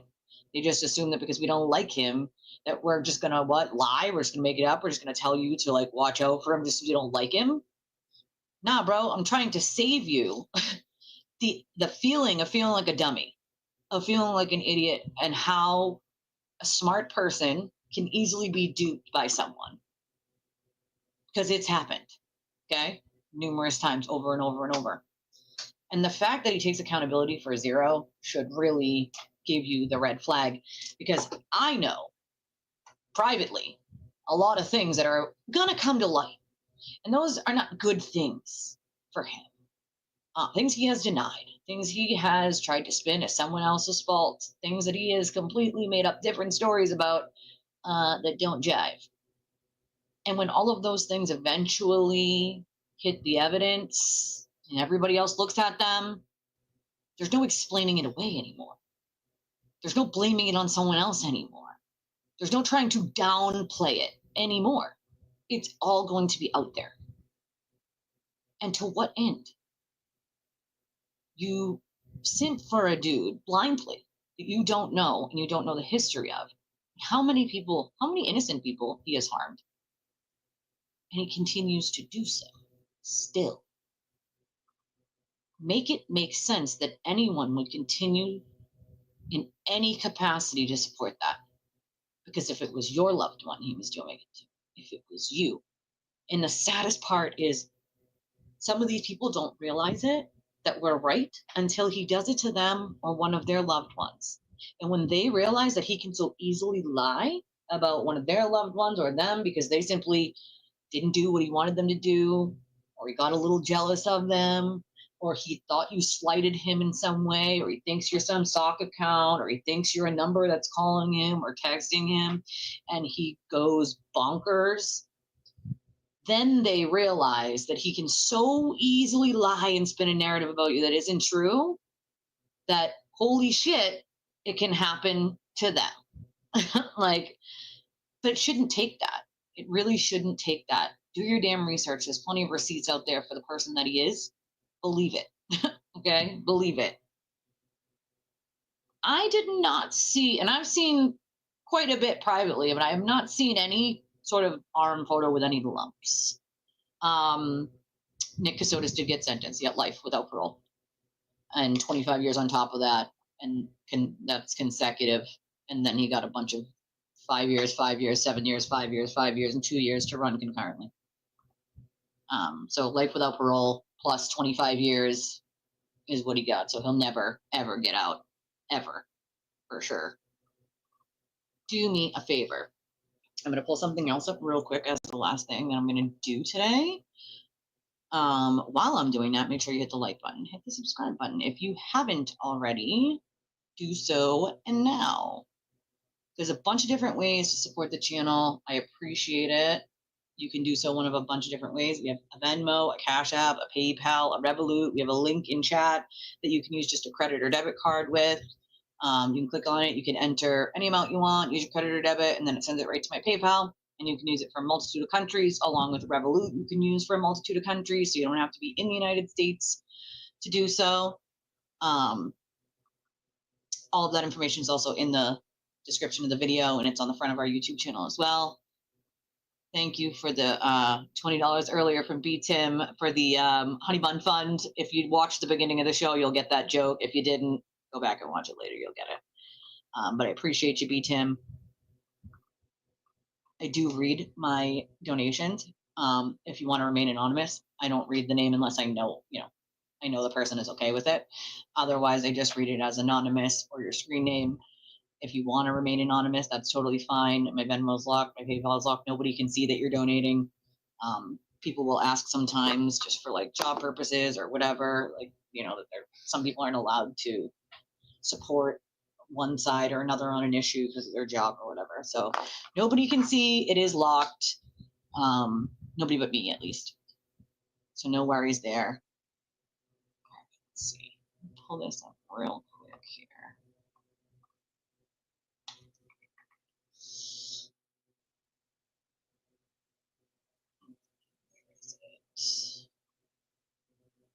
I'm gonna find it.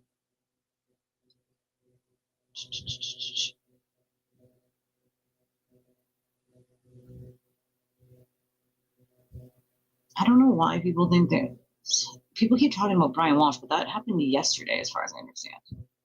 Not today. And there wasn't really anything much that happened other than like discovery, Hold on. Trying to find.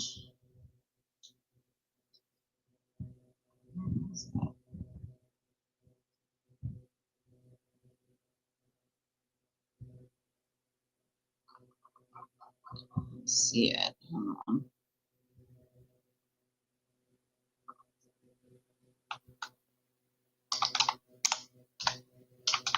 This lady also spelled the name wrong. It's not Brian with a Y, it's Brian with an I.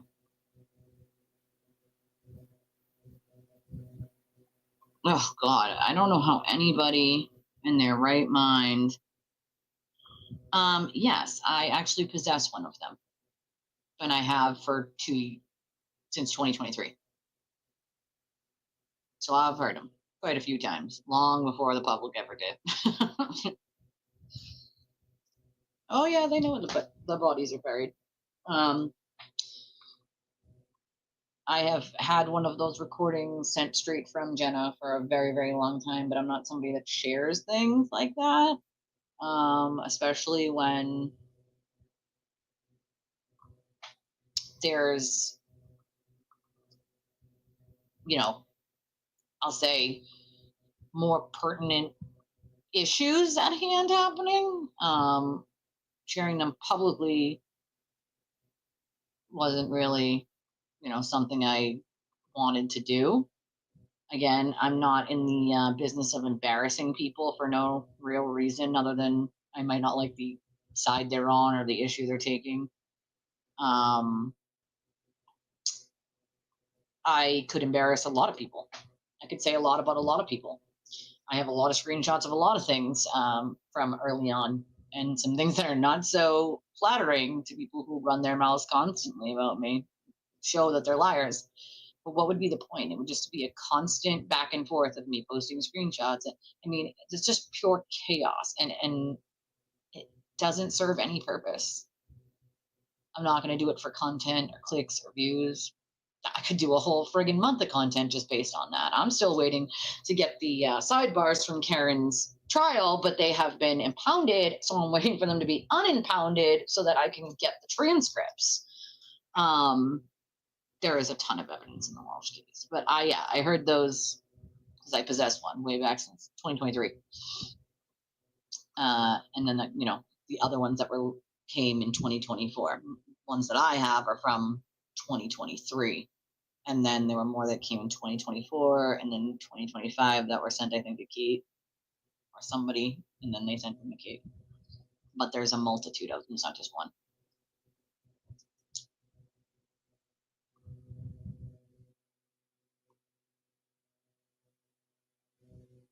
I just don't think that's going to happen.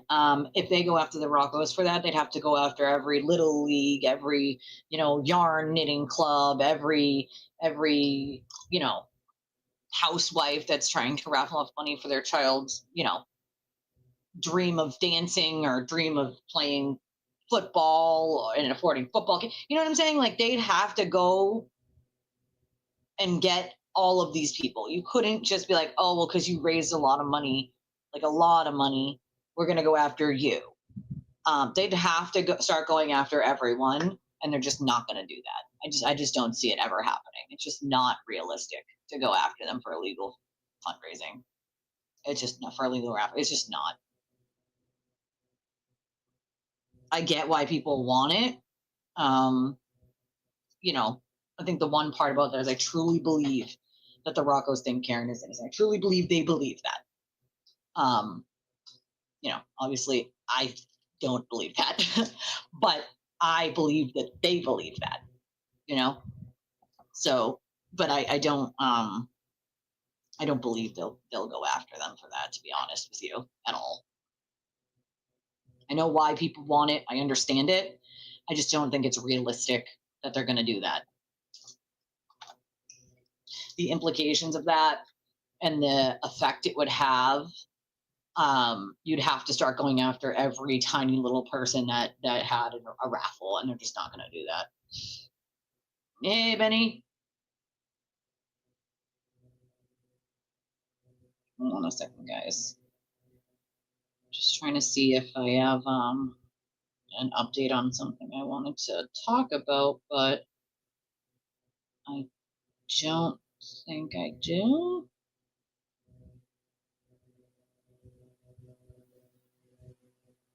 I love when trolls actually comment on my videos. Like, do you realize I get an immediate alert and it just gets bounced off and no one ever sees it? Like, you're again wasting your finger push-up. I don't know why you bother.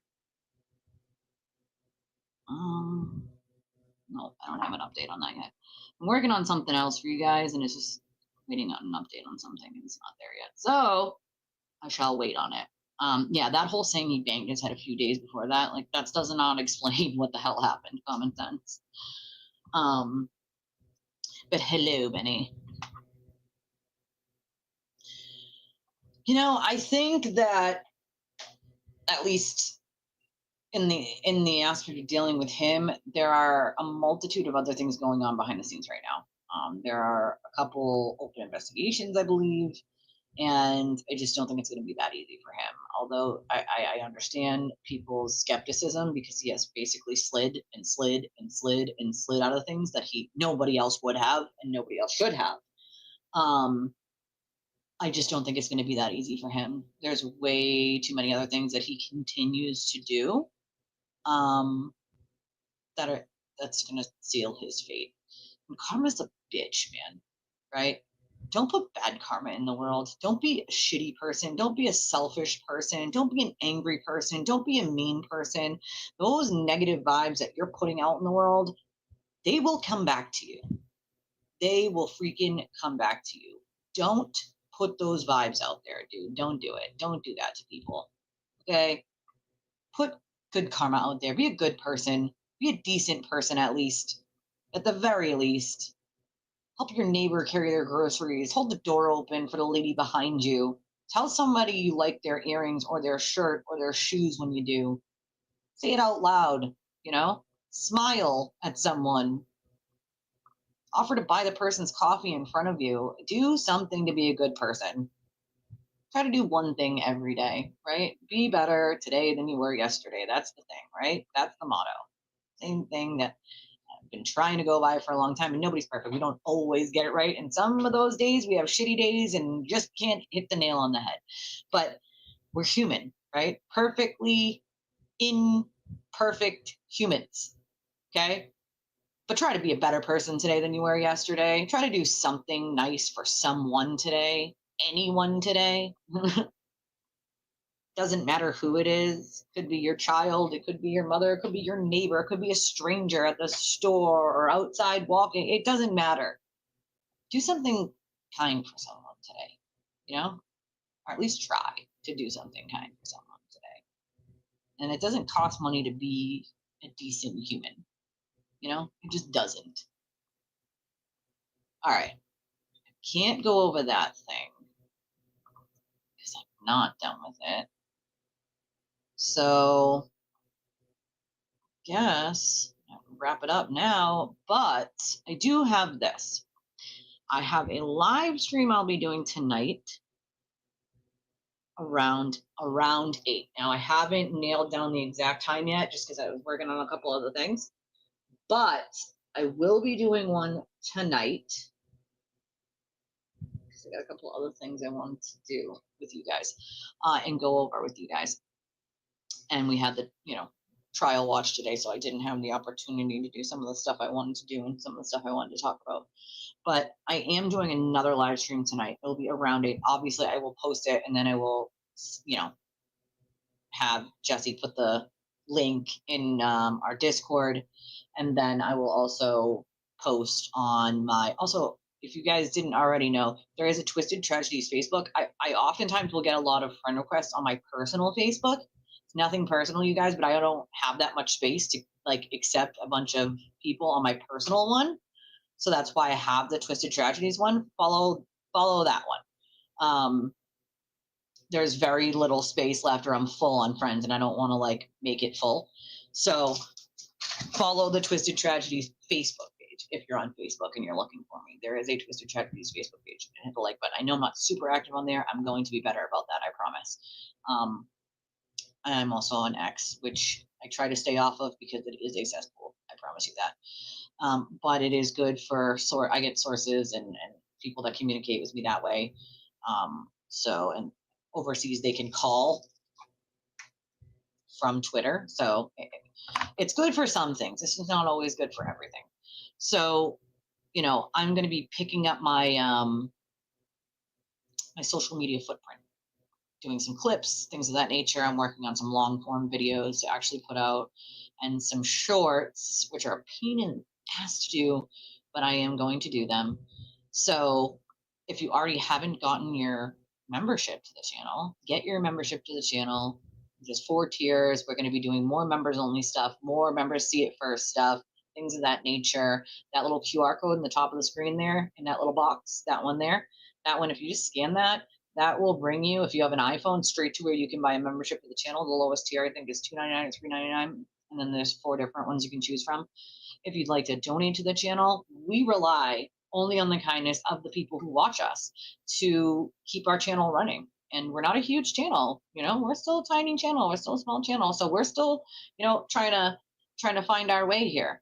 So any and all donations are super welcome and very, very helpful. And we appreciate them more than you guys know, which is why I take the time out to say thank you to each person that donates, because we don't get a ton of them. And so when we do, we very much appreciate them. It helps us immensely to cover the cost. Before we ever make anything, we have to cover those costs. So if you would like to donate to the channel, we appreciate it. And you can do so one of a bunch of different ways, even if you're catching us on the restream and we're not live anymore. I'll just read it when I'm live again, and the thank you will come then, where everybody can see, because it's my way of just saying hey, I appreciate you. Hey, thank you for thinking about us. Thank you for donating.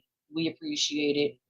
we don't, without you, where are we, right? We have appreciation for our community and the people that watch us and the amazing, you guys are also amazing. You mean a lot to me. I think you guys all know that, but it really means a lot to me to make this sense of community, to build a community where people can feel safe to come, and we can talk about all sorts of things. We talk about true crime, but sometimes we talk about some breaking news. Sometimes we talk about life, right? Sunday shows are very much chill. Our Sunday Fun Day shows are very chill and like, news that has happened and like maybe some, everyday life events that we want to talk about, and we check on one another, which I love.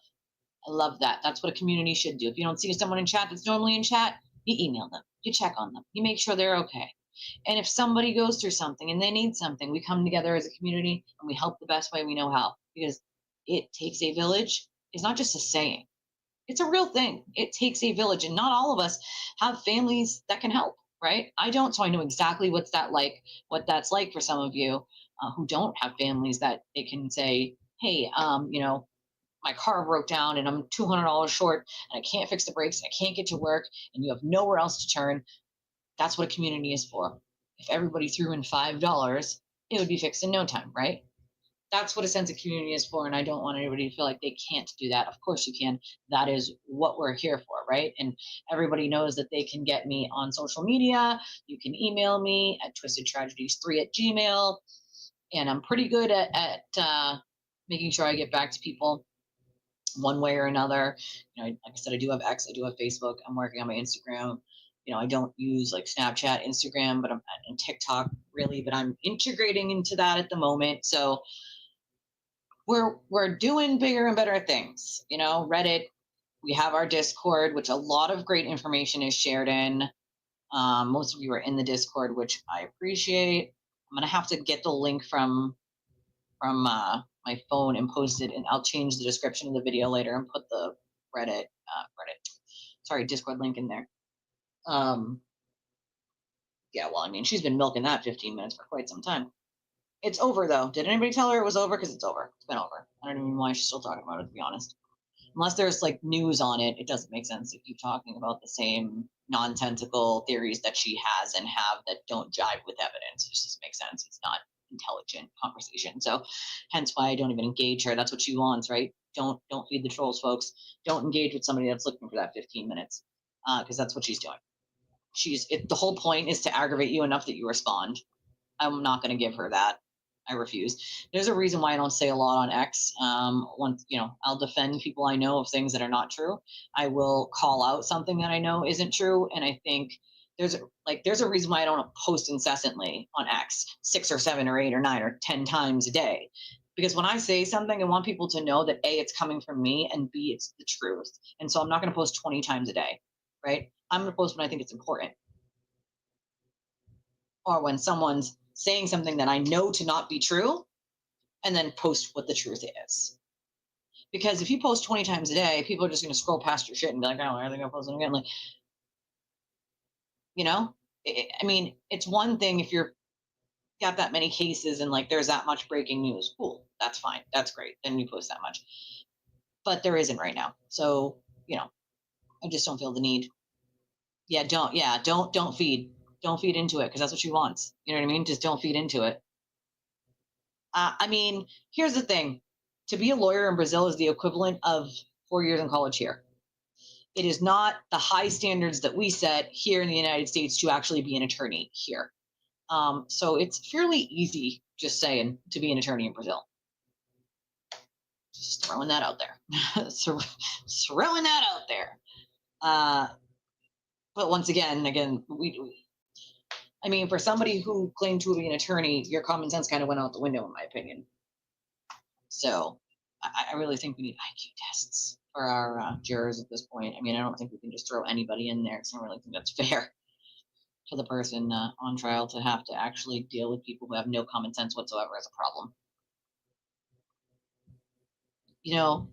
I love that she says harassed because I've been harassed. I still get harassed, okay? There's a big difference between people responding to your comments online that you're writing these big, long, ridiculous things of and being a little critical and harassment. I have been harassed. I am constantly harassed still from FKR. Still, those are the only people on planet Earth that harass, okay? That I've experienced any harassment from. There's a big difference between what harassment is and what drawing attention to yourself is by posting these ridiculous, absurd, long rants about the exact things people are criticizing you on. Oh, here, I'm definitely here for my 15 minutes of fame. This is how much I made on TikTok today. Like, you're expecting a response from that. You know what I mean? It's like, stop talking then. Shut the hell up then. Shut the hell up. Talk about something else. Talk about what you're going to make for dinner. Put out a recipe. I don't know. Like, this whole, like, we need to talk about Karen Read 24/7 thing, it's been done for a while. There's no need. When there's news on it, we'll talk about it. But there is no reason to constantly, incessantly, 24/7 talk about the Karen Read case. It is freaking insane, obsessive, and a little kooky. Like, there's no real reason. The wrongful death suit, that's news, right? Things going on with that, that's news. That is something to talk about. Things that are going on with the sewer turtle and his cases that are connected to that. That's something that is news pertinent to that. But to just 24/7 on Twitter talk about the same things over and over about it's nonsensical. It serves no purpose other than clicks and views. Zero. I got more views on my Karen Read videos than any of the other ones. I could talk about it until the cows come home. I have so much non-public information, I probably could do a month on that content. But I am not going to. This is not about clicks and views just to talk about something over and over and over. That's obsessive, it's nonsensical, and it don't make any goddamn sense. Like, I mean, really. One day, I'm telling you, if I ever write a book, it's not going to be about the Karen Read case. It's going to be about the human toll that case took on real people. Real victims of harassment from people like that, of the misinformation. That's who it's going to be about. It's not going to be about the case itself. That story's been told 17,000 times. It's going to be about the human toll that case helped create. And the just absolute destruction from misinformation and lies. And who helped perpetuate them. That's what it's going to be about. Because that's the real story. That's the story that deserves to be told. And the people who were harmed deserve that part of their story to be told, and they deserve to tell it. Each and every one of them. In their own words. If documentarians were smart a long time ago, it's a story that they would have gotten. I don't think they realize how much goes on behind the scenes, behind closed doors that people don't know about. A lot. I'll tell you a lot. And the real story is the human toll that it takes, the actual victims that it makes. That is the story. Not the murderer who got off, not the liar who continues to lie, but the real people who are harmed by people trying to step on one another, push each other down at any cost to try to get to the top. I don't give a shit who's at the top. Did the person we set out to help get help? That's all I care about. That's it. That's all I could give a fuck less about. I don't care who did it. I don't care who came together to do it. I don't care how long it took. As long as we did it and the job is done on helping an innocent person or helping somebody get the resources they need or helping someone with whatever it is we're helping them with, as long as that got done, I don't give a shit who's at the top, who gets more interviews or who is in more documentary. I don't give a rat's ass about any of that. And money is great, right? That would help my life a lot. That's not, I've been doing volunteer advocacy work for 18 years. All of it volunteer. I've paid for none of it, okay? It's something I enjoy doing. I have the knowledge to do it. I've helped many people quietly for a lot of years, and I will continue to do so. I don't give a shit about a documentary. I give a shit about the real people that needed real help. And I don't care how it gets done. I don't care if 75 people who don't like each other come together to do it. As long as that help is given, that is what I give a fuck about.